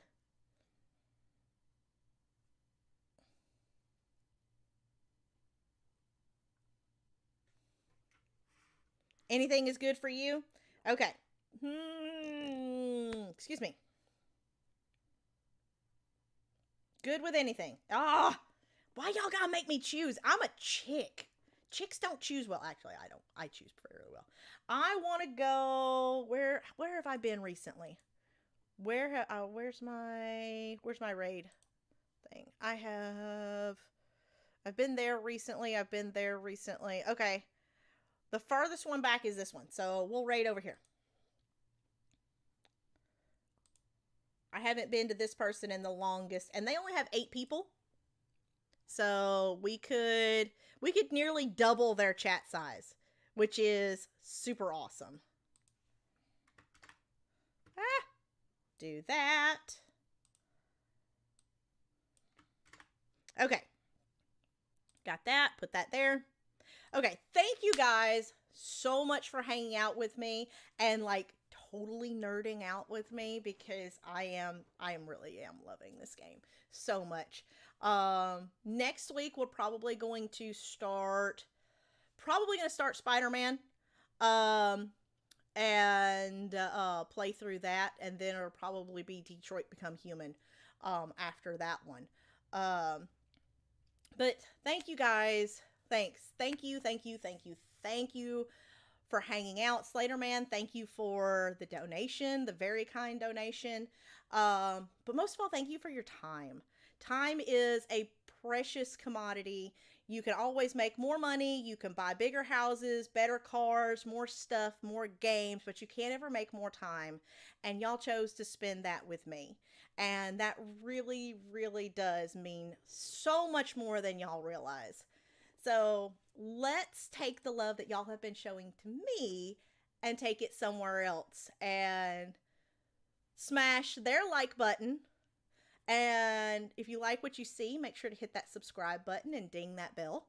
And but please try and stay 3 to 5 minutes so that YouTube doesn't think that you are a bot and take away your like and your view, because this person really is awesome. They are a great streamer. Not exactly a fan of the game, because I'm not a huge fan of Mario RPG, but the person is fantastic. Here is the link.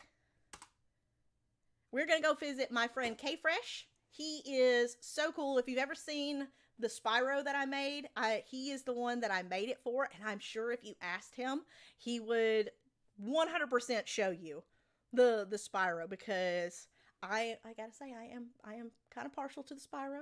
I put a lot of work into that. But I will see you guys over there for the raid. I'll see you back here tomorrow for some more Never Alone. And I will catch you either on the Discord, on the Twitter, on the Instagram, wherever it is that I catch you. But until then, guys, stay safe. Be awesome to each other. Be kind. Be decent human beings. Break legs and toodles.